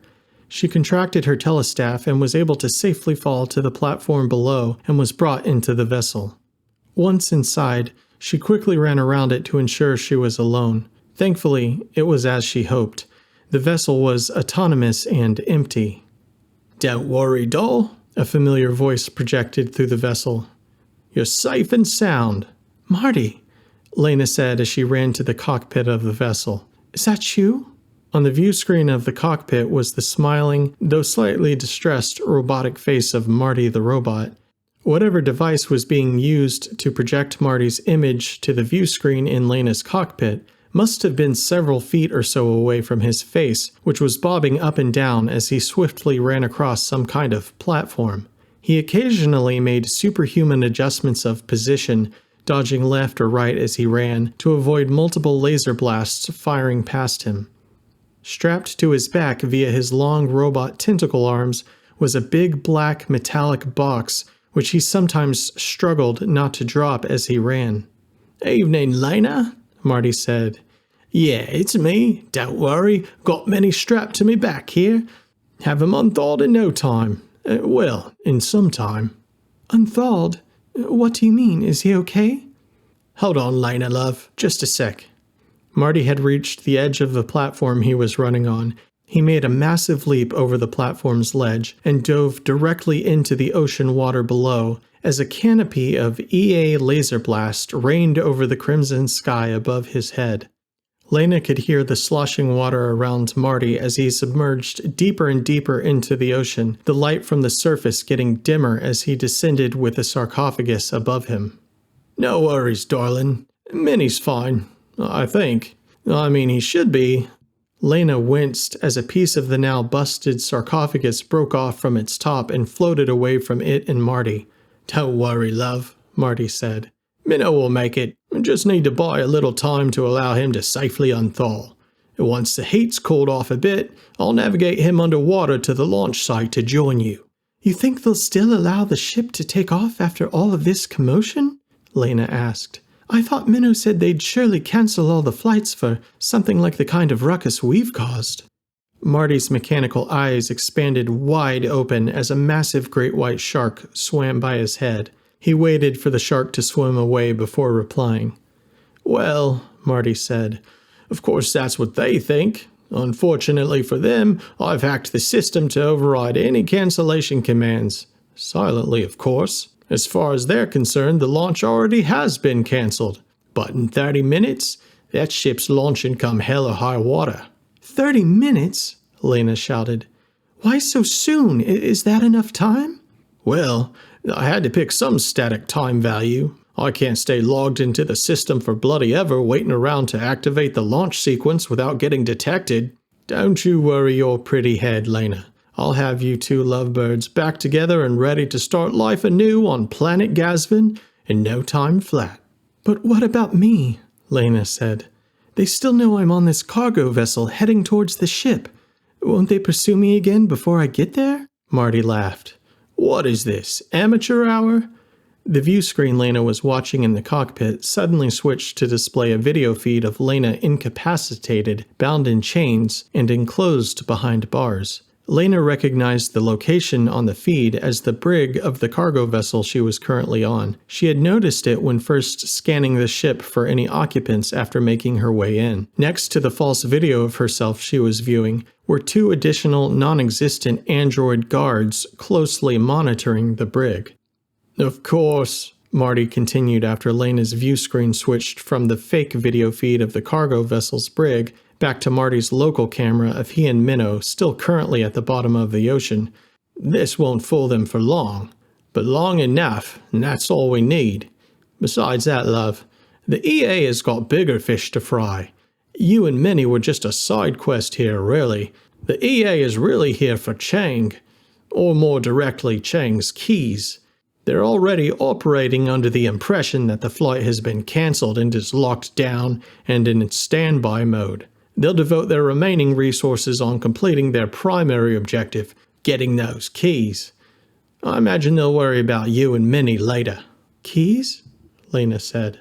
"The keys to Chang's super artificial intelligence he stole from his father's company. Chang has access to the last psi keys still in human possession. Not only that, he somehow managed to increase his access to full and complete administrative control, which, left unchecked, grants him access to the power of a god." "Yes, but Marty, the keys, I still don't understand what you mean." "Oh, that's right," Marty said. "You and Minnie have been out of the loop for the past day and a half or so, haven't you? A bloody eternity to go without a news update in today's time." "The keys, though, Marty. What happened? Explain the keys. What the heck are you talking about?" "Well, Laina," Marty said, "why don't you sit down and take a look? You'll definitely want to sit down for this." Chapter 20. Marty changed Laina's view screen once again to display footage of what appeared to be various ongoing psi-related catastrophes across the planet.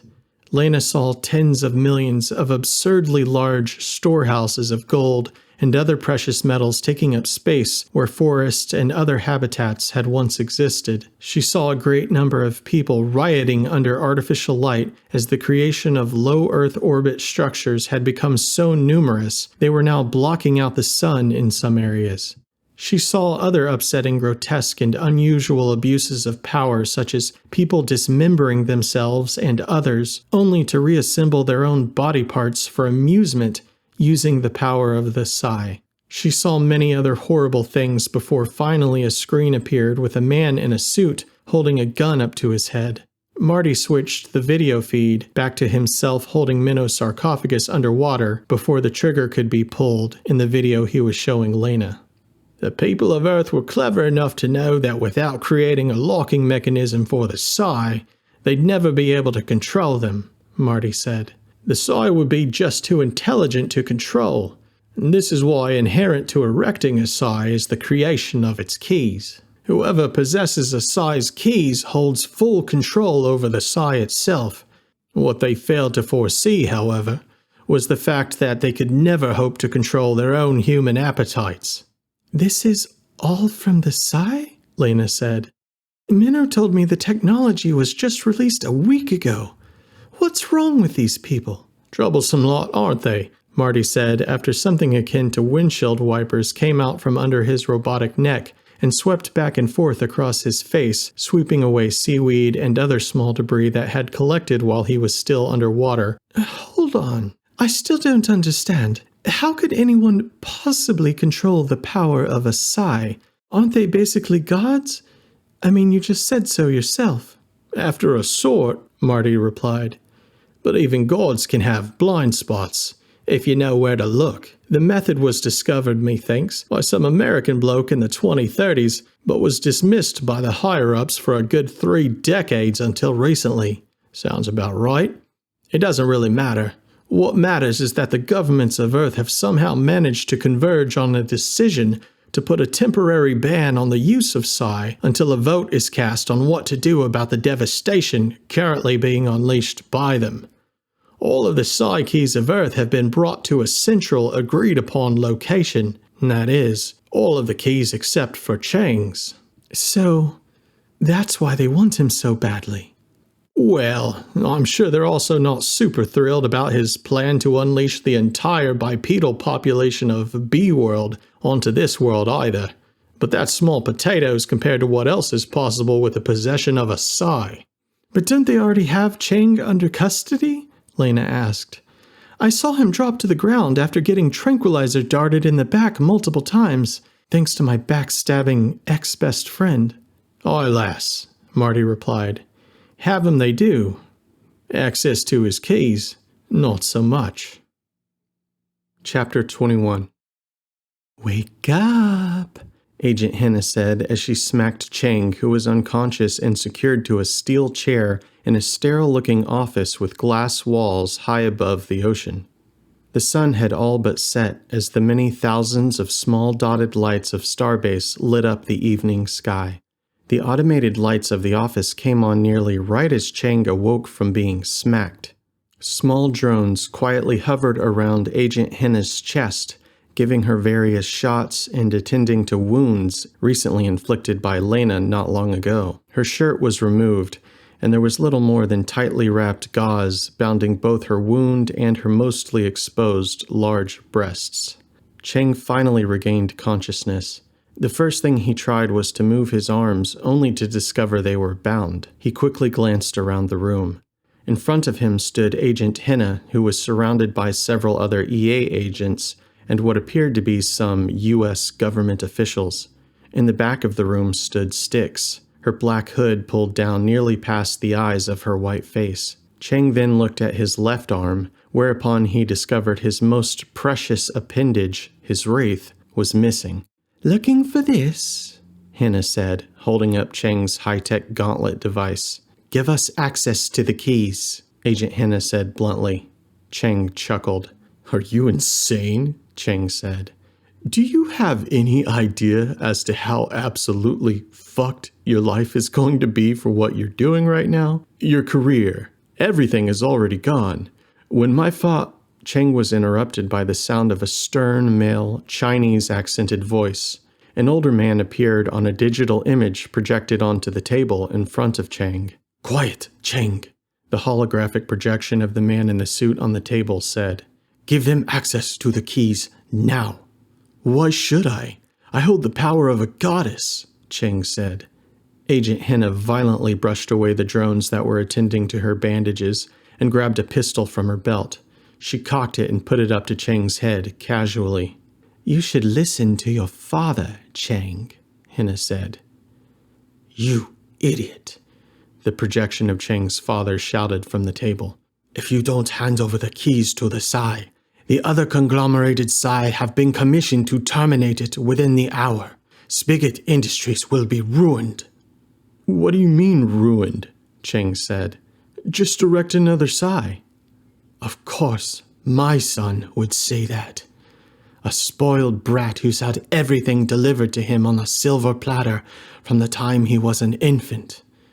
You've never known hunger, never known fear, never known what it's like to not have everything you want the instant you want it.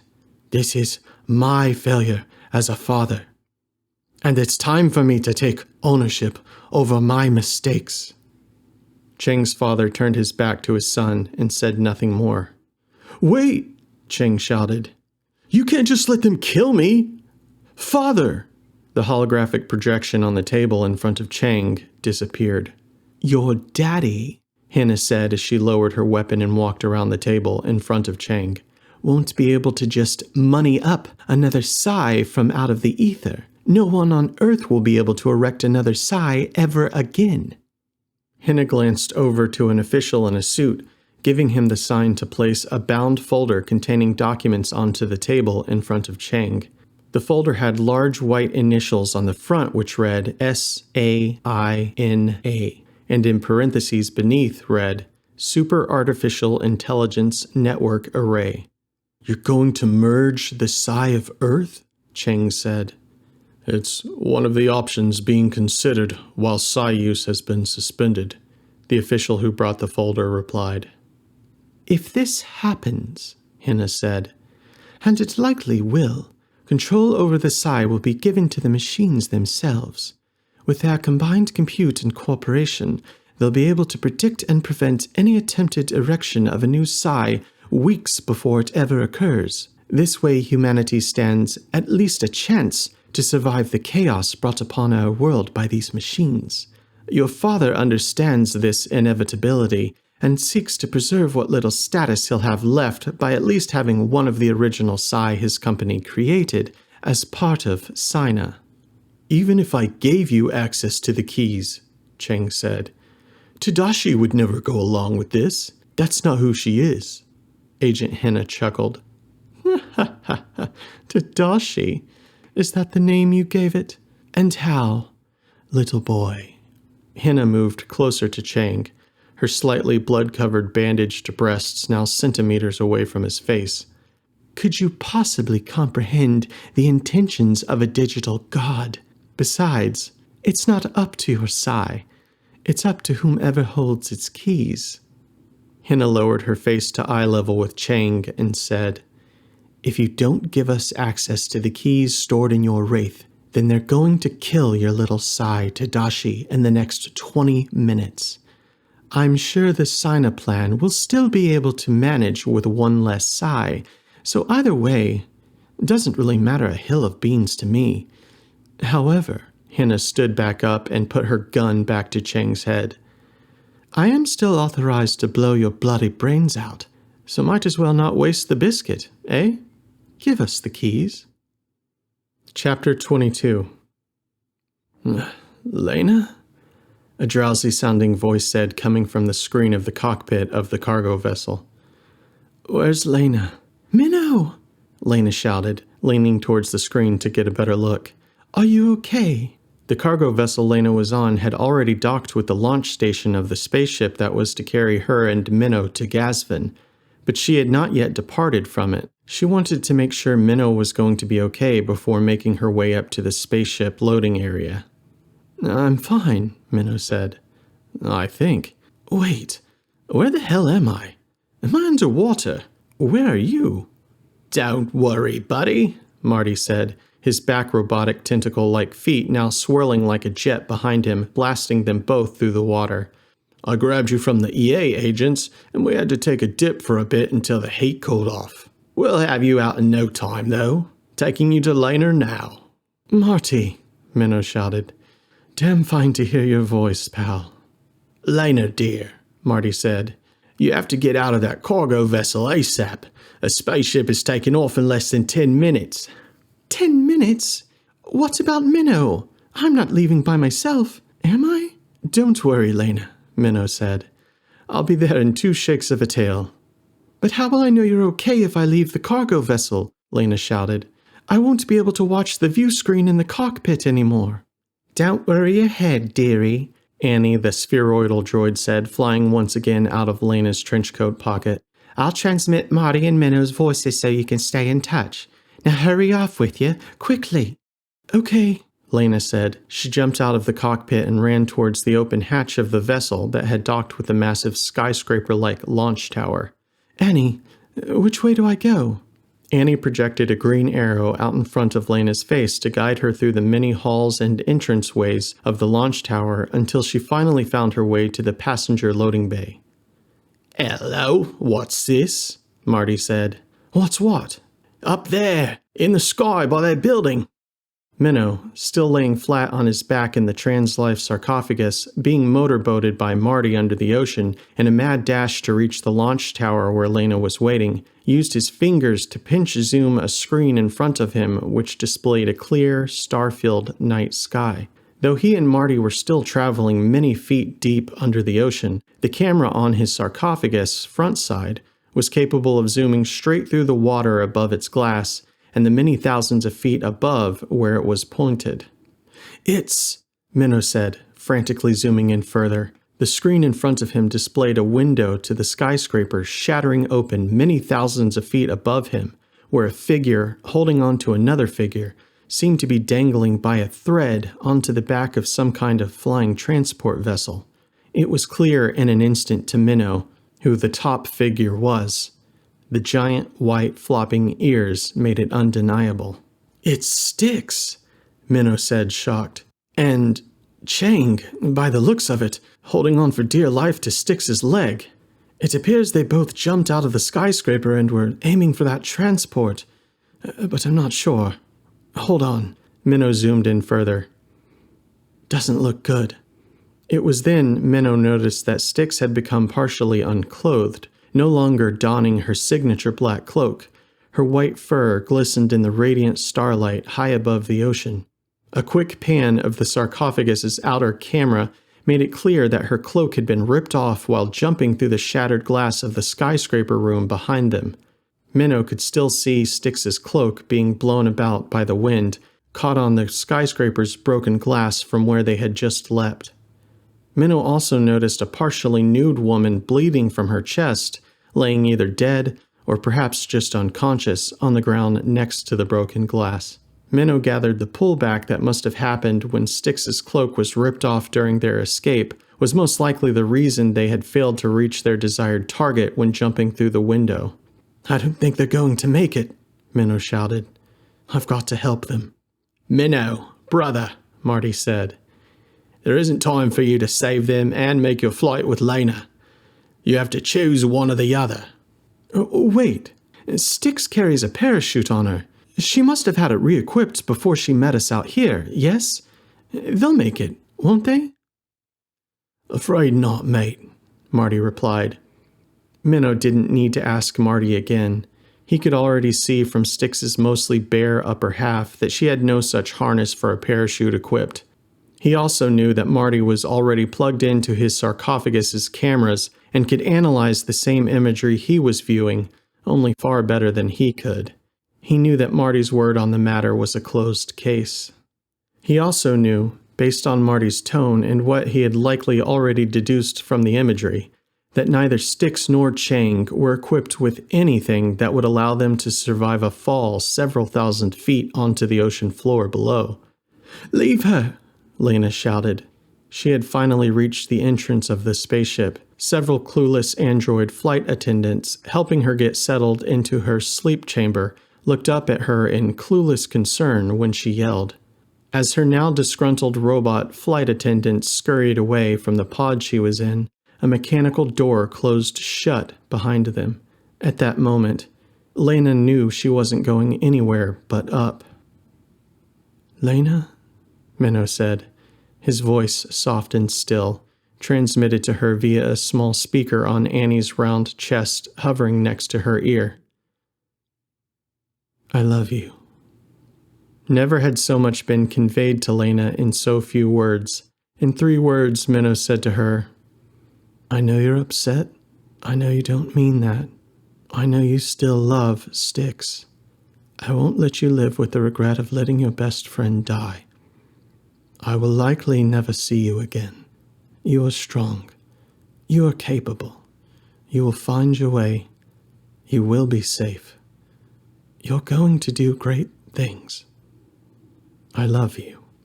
And with that, Styx, who had been barely hanging on to the back of a transport vessel with one hand, fell, and Chang along with her.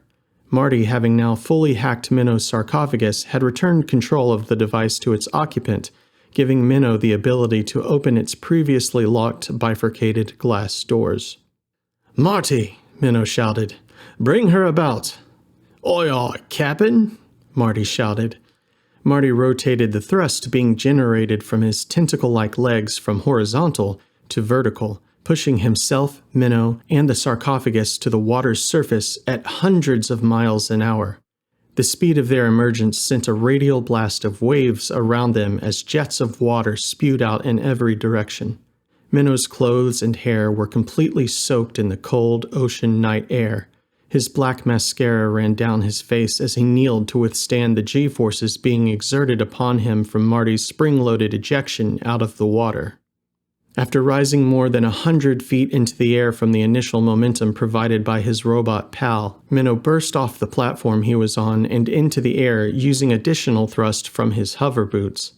He pushed his boots' thrust to the absolute limits in a desperate attempt to reach Styx and Chang and prevent them from hitting the ocean floor, where they would die instantly on impact. Styx and Chang clutched one another as they fell. Neither had noticed at all what was happening thousands of feet beneath them, and yet a strange calm had come over them both. A calm in stark contrast to their clothes and accessories that were flapping violently in the dark winds as they fell. "Why did you decide to save me?" Chang asked Styx as her ears flapped in the wind. "You made me realize I wasn't alone anymore," Styx said. "You never were," Chang said just before grabbing Styx by the shoulders and kissing her hard. A countless number of, some lit, some not, glass windows rained behind them as they fell to what they assumed would be their deaths, locked in each other's arms, kissing. Only a few seconds later, a pitch-shifted voice reached the ears of Styx, who heard it first, of course, and then Chang. "Bloody look down!" Minnow shouted as he fastly approached Styx and Chang from beneath him. Surprised, they both looked down to see Minnow, whose velocity had nearly come to a stop as they raced towards him. Both Styx and Chang extended their arms as Minnow firmly grabbed both of them, and the 3 began to fall once more to the ocean floor. "What the hell?" Chang shouted. "Hold on," Minnow said. He re-engaged his hover boots seconds before the 3 slammed into the water, decreasing their velocity just enough for all to avoid any serious injuries as they plummeted into the ocean. Seconds later, they all, one after the other, popped their heads from out of the ocean, gasping for air. Chapter 23. "What's happening?" Laina shouted as she began to feel rumbling from beneath her. "Ship's taking off, dearie," Annie said. "God damn it, no!" Laina shouted. "Let me out of here!" "It's no use, darling," Annie said. "It'll be lights out soon. The cryo chamber will initiate once we're clear of the Earth's gravity well. Nothing I, you, or anyone else can do about it until we reach Gazvin in 8 years. I've got to shut down too, so my battery stays fresh when we awake. You're upset now, dear, but it will pass." The small spheroidal droid nestled herself back into Laina's trench coat and shut herself off. Laina could feel its slight humming cease. She tried to shout, but only a whisper caked in tears would come out of her lips. Minnow, you said we were going together. Marty the robot was already sitting on the black, busted, floating sarcophagus that Minnow had previously been locked in as he, Styx, and Chang plummeted into the ocean. Once they surfaced, Marty helped each of them into the sarcophagus, which was currently being used as a makeshift, refrigerator-esque canoe.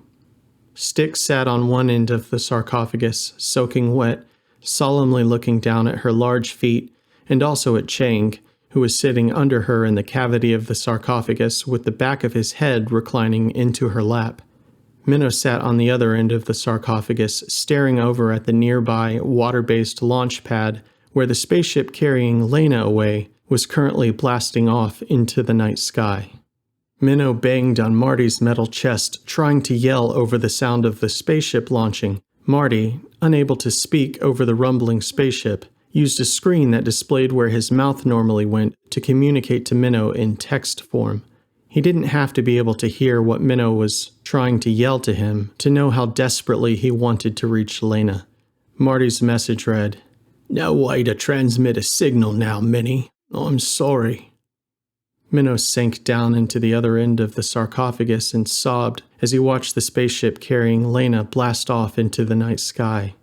"Grab this for you on our way out," Styx said as she pulled Chang's wraith from out of one of her large, long pants pockets and threw the device onto his lap.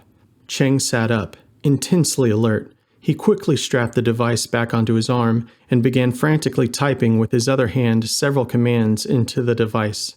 Its bright glowing screen was providing most of the only light to the four ne'er-do-wells floating in the night sea.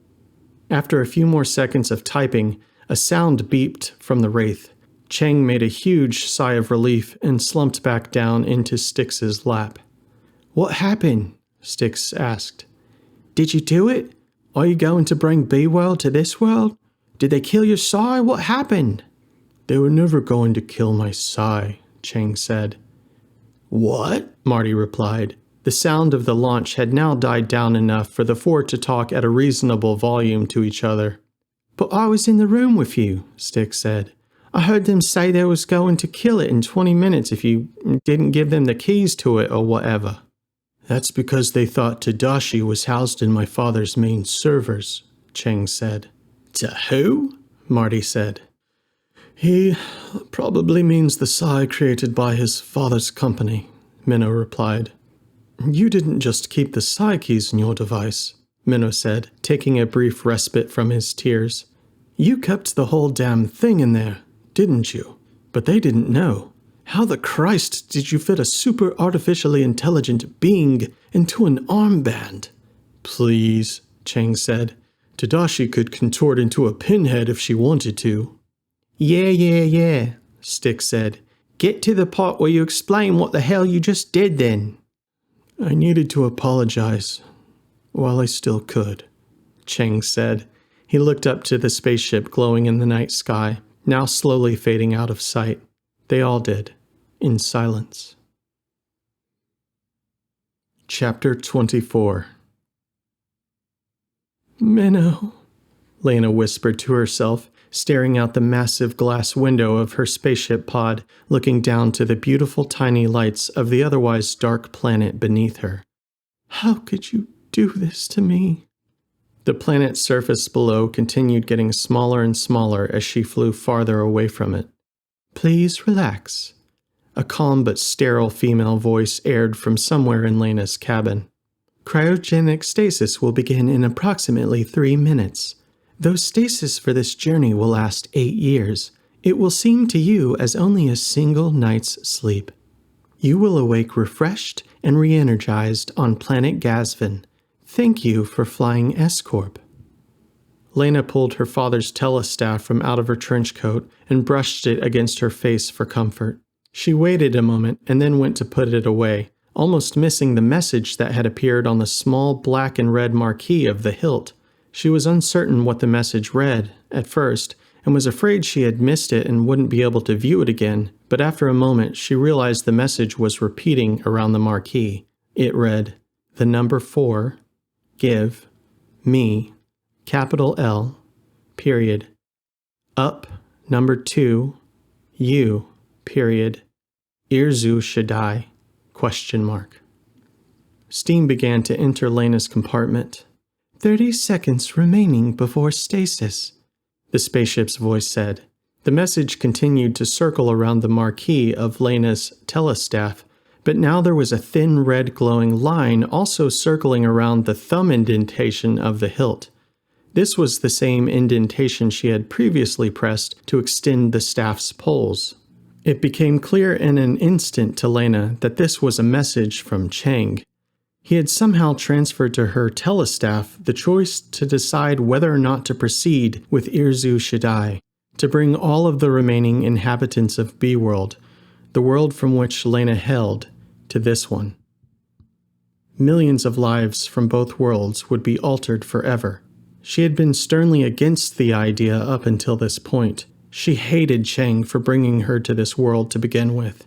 She thought about the night she arrived on Earth. She thought about the building where she had hid when she first ran away from Chang. She thought about meeting Minnow for the first time, eating snack cakes from vending machines with him, staring out at the city lights of London as it rained.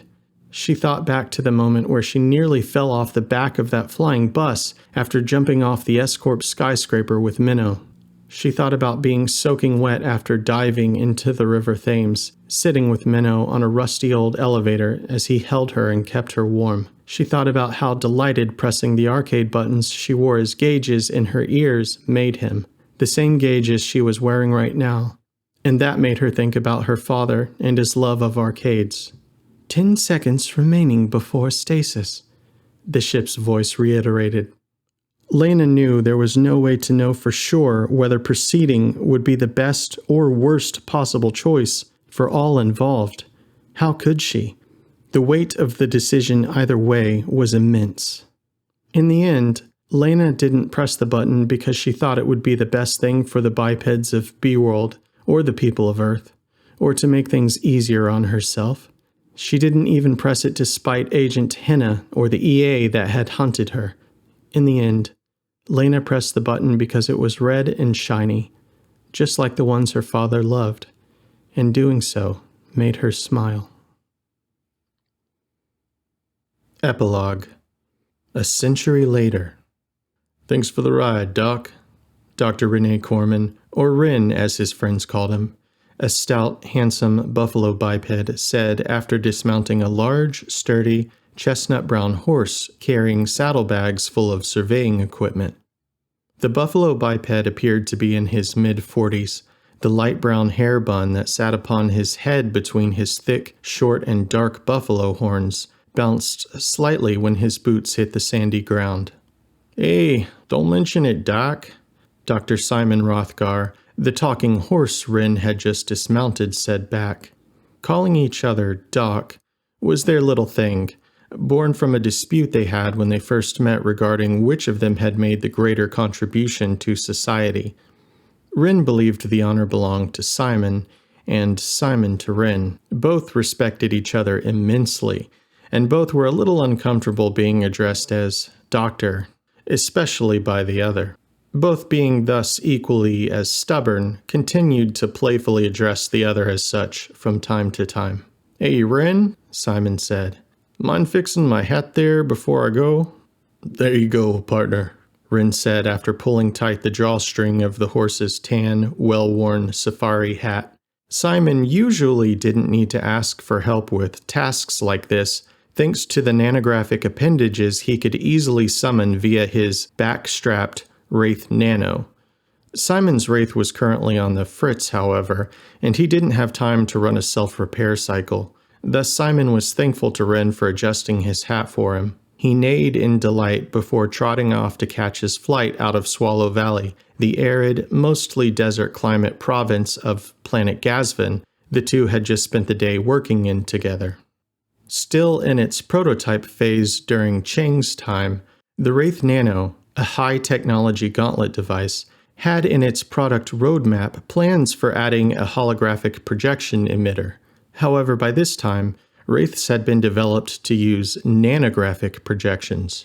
Unlike holographic projections, nanographic projections were not composed of pixels, but actual nanobots dispersed in swarms capable of physical manipulation.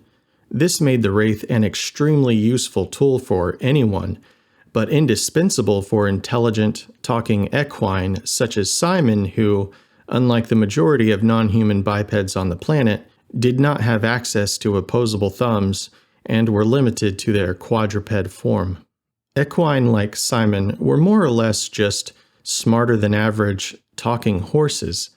This was due to the fact that the initial conditions of B-World, the digital universe from which the ancestors of modern-day bipeds originally hailed, were set to produce them this way. Unlike with dogs, cats, and a host of other mammals, the original ZX Forum members responsible for B-World did not want bipedal ponies. They wanted regular ponies that could also talk. Wren entered Simon's old desert ranch house as Simon trotted off into the sunset to reach the transport station. He took off his small, gold, round-lensed sunglasses, placing them in his shirt pocket, and pet Simon's black and white sheepdog, Tanner, a regular dog, on the head when entering. Wren decided to grab a bottle of scotch out of the cupboard before heading into the study to review his and Simon's findings for the day. As he shut the liquor cabinet door, he noticed through the window his black cryogenic sarcophagus, from which he had been released only several months prior, still leaning up against Simon's old barn where it was left. Wren was in his mid-40s, though technically if you were to include the some 50 years he spent in cryogenic stasis, that would bump his age up clear into the 90s. For over a century, cryogenic stasis had been largely out of the question as a life extension option for non-human bipeds, now referred to simply as bipeds for convenience sake, despite humans also technically falling under this classification. The issue was not in the initial freezing stage, but in the reanimation process which, unlike with humans where it was fully safe for use, only had a survival rate of 1 in 5 for bipeds. This was because the original bipeds of B-World had been ported into the physical world by Chang's Psi, with intentionally limiting factors placed upon their life cycles, including the full gambit of human genetic disorders. 50 years prior, when Wren chose to undergo cryogenic stasis, it was with the full knowledge that he may never again wake. Wren chose to undergo the process anyway as a purchase of confidence in the skills of the generation to follow him. He wanted them to understand that, like him, they too were capable of changing their own futures for the better. Wren hadn't known whether or not he would ever wake again, and yet there he was, half a century later, drinking scotch, watching the most beautiful sunset he'd ever seen from the farmhouse of a talking horse who chose to pursue a life of scientific inquiry inspired by the very sacrifices he himself had made. Though his brave actions had inspired many, the biped cryo problem had not been fully solved by the time Wren was reanimated. Due to an unexpected malfunction in his sarcophagus, the choice of whether or not to attempt to revive Dr. Renee Corman had to be made on the spot. Winston, a punk canine biped of mostly corgi descent, who had stumbled across Wren's sarcophagus via less than orthodox methods, saw what had to be done in the moment and did it. Luckily for Wren, the reanimation was a success, and Winston's quick thinking saved his life. Wren sat down in the large, comfortable green sofa in Simon's study, though the sofa, and many other amenities in the house, were not suitable for use by Simon himself. He was always happy to have them available for his guests. The house itself did have extra wide doors and hallways for him to walk through, as well as padded floors in some rooms for Simon to use when guests were over. Wren began playing back nanographic projections of the caves he and Simon had just spent the day surveying. Tanner the sheepdog joined him on the couch as he began to scroll through the acquired data. Wren took another sip of his scotch. It was then Wren noticed a text file titled The Terbeam Effect that appeared to have been copied over with the survey data from Simon's equipment when he transferred the data to Wren's Wraith. In the past 3 months Wren had been assisting Simon with digs, he had never heard him mention anything about a terbeam effect. He considered asking permission from Simon first before opening the file, as he thought its inclusion in the transfer may have been an accident. But as was always the case with Wren, his curiosity would not allow him to wait. He told himself it was unlikely that someone as careful as Simon would send over a file accidentally, and thus decided to open it anyway. Wren, dude, this is a private file. What are you doing reading it, man? Wren laughed. This is exactly the kind of gag Simon would pull. Just kidding. But, all joking aside, I should have told you about this earlier, but I wanted to be sure before I let you in on what I've really been after this past year here on Gazvin. I may have more lived, breathed years under my belt than you, but that doesn't change how deeply I look up to you. You see, I've kind of worshipped this Dr. Rene Corman guy ever since I was little. This wild buffalo biped who dared to tell Sina to huck off, that we didn't need the help of some digital god to fix our problems. We, bipeds, were going to break the Psylocke placed over our lifespans ourselves. Anyway, I'm getting off path a little bit. The point being, I wanted to be damn sure I was sure before bringing you into my madness, lol. So, here goes. Earlier this year, before you arrived on Gazvin, I uncovered several artifacts that describe a rare phenomenon regarding early galactic formation. They call it the terbium effect. The phenomenon somehow results in near-identical evolutions of isolated pockets of space and time, affecting up to 3 galactic regions simultaneously. And by near-identical, I mean identical down to the planet orbits, sizes, moons, meteorological impacts, solar flares, geographical and biological evolution, location, languages, the whole kit and caboodle, even historical figures and timelines. It's described as an extraordinarily rare probability distribution phenomena in the universe, affecting less than 1 in 1,000 galaxies, and only 3 out of 100 billion star systems within the affected galactic regions. For this phenomenon to occur in systems that developed intelligent life falls almost into the realm of the unfathomable. Perhaps this is even the reason why the phenomena is reported in the contents of the artifacts as going mostly unnoticed throughout the universe, even amongst the most astute astronomers. Well, I suppose there's nothing too noticeable about a handful out of 100 or more billion stars having near-identical planetary formations when those planets consist of mostly lifeless, gaseous, or rocky bodies, eh? But when those planets are of nearly identically evolved living and technological worlds, down to the names, locations, and historical figures, well then I guess that starts to make more of a stink. Now for the kicker, guy. I know this isn't going to go over well with the broader scientific community, but I have become convinced this is the truth. Earth itself belongs to one such interconnected set of star systems with similar, though not identical, timelines, unfolding simultaneously while existing tens of thousands of light years apart in the same galaxy. At this point, you must be thinking, how could there possibly be multiples of Earth in our own galaxy that we've yet to observe?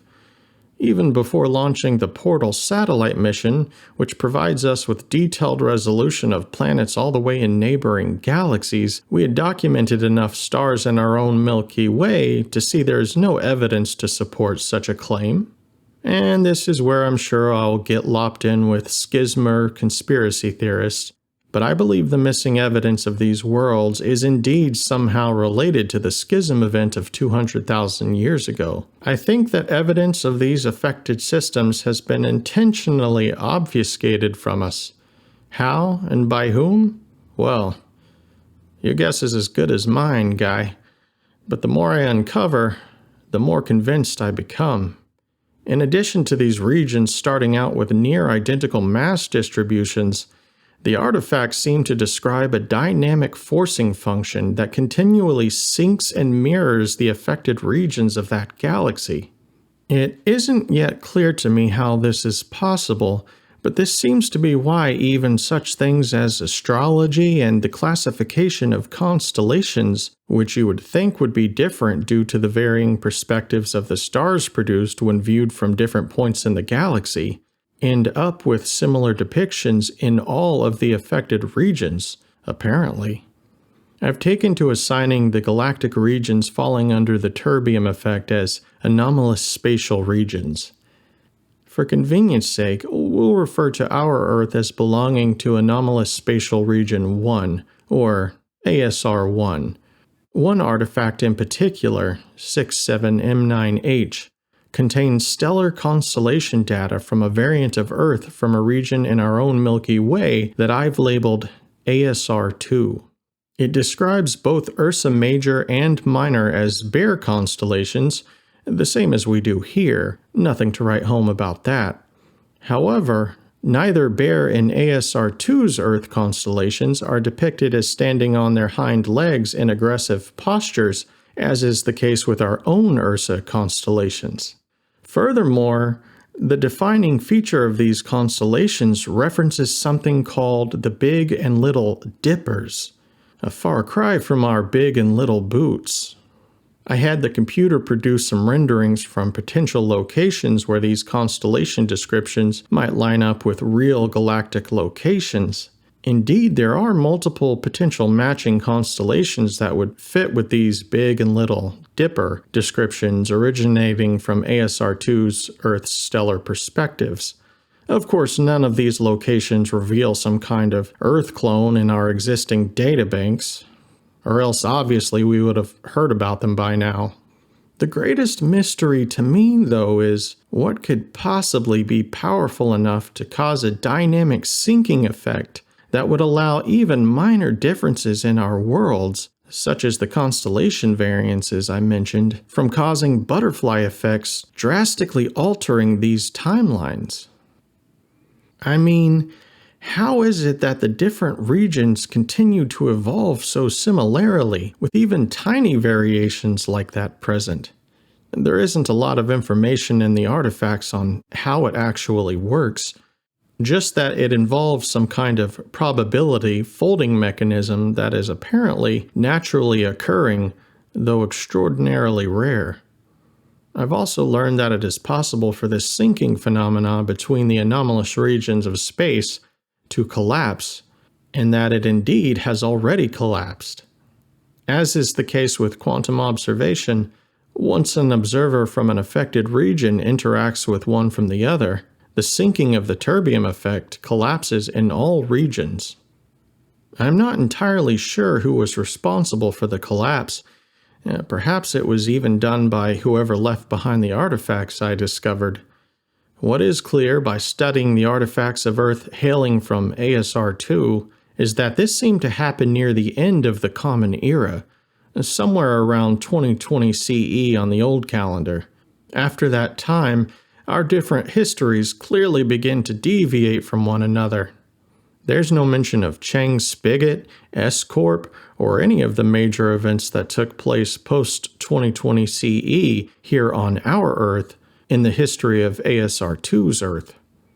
The emergence of Psi, formerly referred to as artificial superintelligence on ASR2's Earth, the guys with the weird Dipper constellations, appears to have developed on a different timeline and with differing key players than it did on our Earth. Other historical events and notable figures seem to clearly deviate starting from around that time as well. So this must have been when the collapse of the terbium effect took place across all affected regions. While there is some info present on ASR2 in the artifacts I uncovered, there's hardly a word regarding ASR3's Earth. I don't suppose it matters where the collapse event occurred, just that it did. No way to know for sure yet. Anyway, I know this all sounds huckin' nuts, but I think I finally found what I was looking for. Or you did, actually, today in the caves. That's the real reason I'm off to visit Dr. Wallace in such a hurry. If it all turns out to be nothing, no big whoop. But if this is all true, it'll be the greatest discovery of all time, and I'll make sure you're credited for your part in uncovering it. Take care, Doc. Simon. Rin took a deep breath. He stared out of the ranch house window of the study in astonishment. The sun had nearly set. He took another drink of his scotch. Out of the dead silence, Tanner started barking. A few seconds later, Rin heard the sound of a vessel landing outside. Shortly after, he heard knocking at the ranch house door. "Knock, knock," a male voice said from the back of the house. "Hey," Rin shouted from the study. "That you, Winnie?" "Yes, sir," Winston shouted. "I'm in the study, brother," Rin shouted back. "Whoa, Winston, your shirt's all wet," Rin said as Winston jogged into the study. "Hot one today, wasn't it? You been sweating out there?" "Oh, yeah," Winston chuckled. Nanobots from Winston's wraith formed several high-powered fans floating in the middle of the air in front of him and quickly dried his shirt off. "No, actually," Winston continued, "I've been diving out in Lake Shiva. That's why I'm here. Got something to show you and Simon. Something big, man."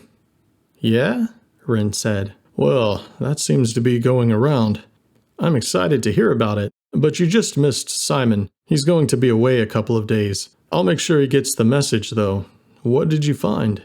"Well," Winston said, "apparently there was a pre-FTL space vessel that crashed here on Gazvin in Lake Shiva in 2073. I went to investigate and found the crashed ship buried down in the water under miles and miles of swata bush." "Wow," Rin said. "That's incredible. Did you say swata bush? Well, that would explain why it's gone so long without being detected in any scans for the past century. Those plants are an electromagnetic nightmare. How did you find out about it to begin with?" "Trade secret, mi amigo," Winston said. Rin chuckled. "Okay, Winnie. We'll just leave it at that then."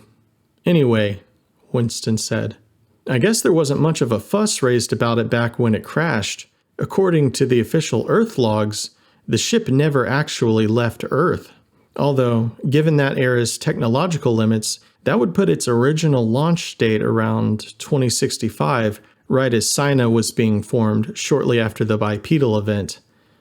I'm sure a lot of confusion going on back then, easier for things to get lost in the shuffle." "It's true that Gazvin was way more of a Wild West back then, but still you'd think 1,000 people go missing in a crashed ship. Someone would have went looking for it." "That's just it, Rin. I only found one person on the entire ship." "Really? That's crazy. Who was it?" "You mean, who is it?" "Get the heck out of Dodge," Rin said. "They're still alive? I know the ship must have had backup batteries for its onboard cryo chambers even in the 2060s. But man, that would mean those old batteries kept kicking for a full century to keep them alive and in a busted spaceship." "Well, I guess being the only person on a ship built to host 1,000 people leaves you with plenty of backup battery." "Did you bring him with you?" Rin said. "Yeah. Got the cryopod in the 4x4 out back. It's a woman, though." "Have you started the reanimation process yet?" "I can't." "Why not?" "She's a biped," Winston said. "A biped? You said her ship departed from Earth in 2065, right? Then that would make her an original inhabitant of B-World. That's extraordinary." "Not only that," Winston said, "if successfully revived, that would make her the only one living today.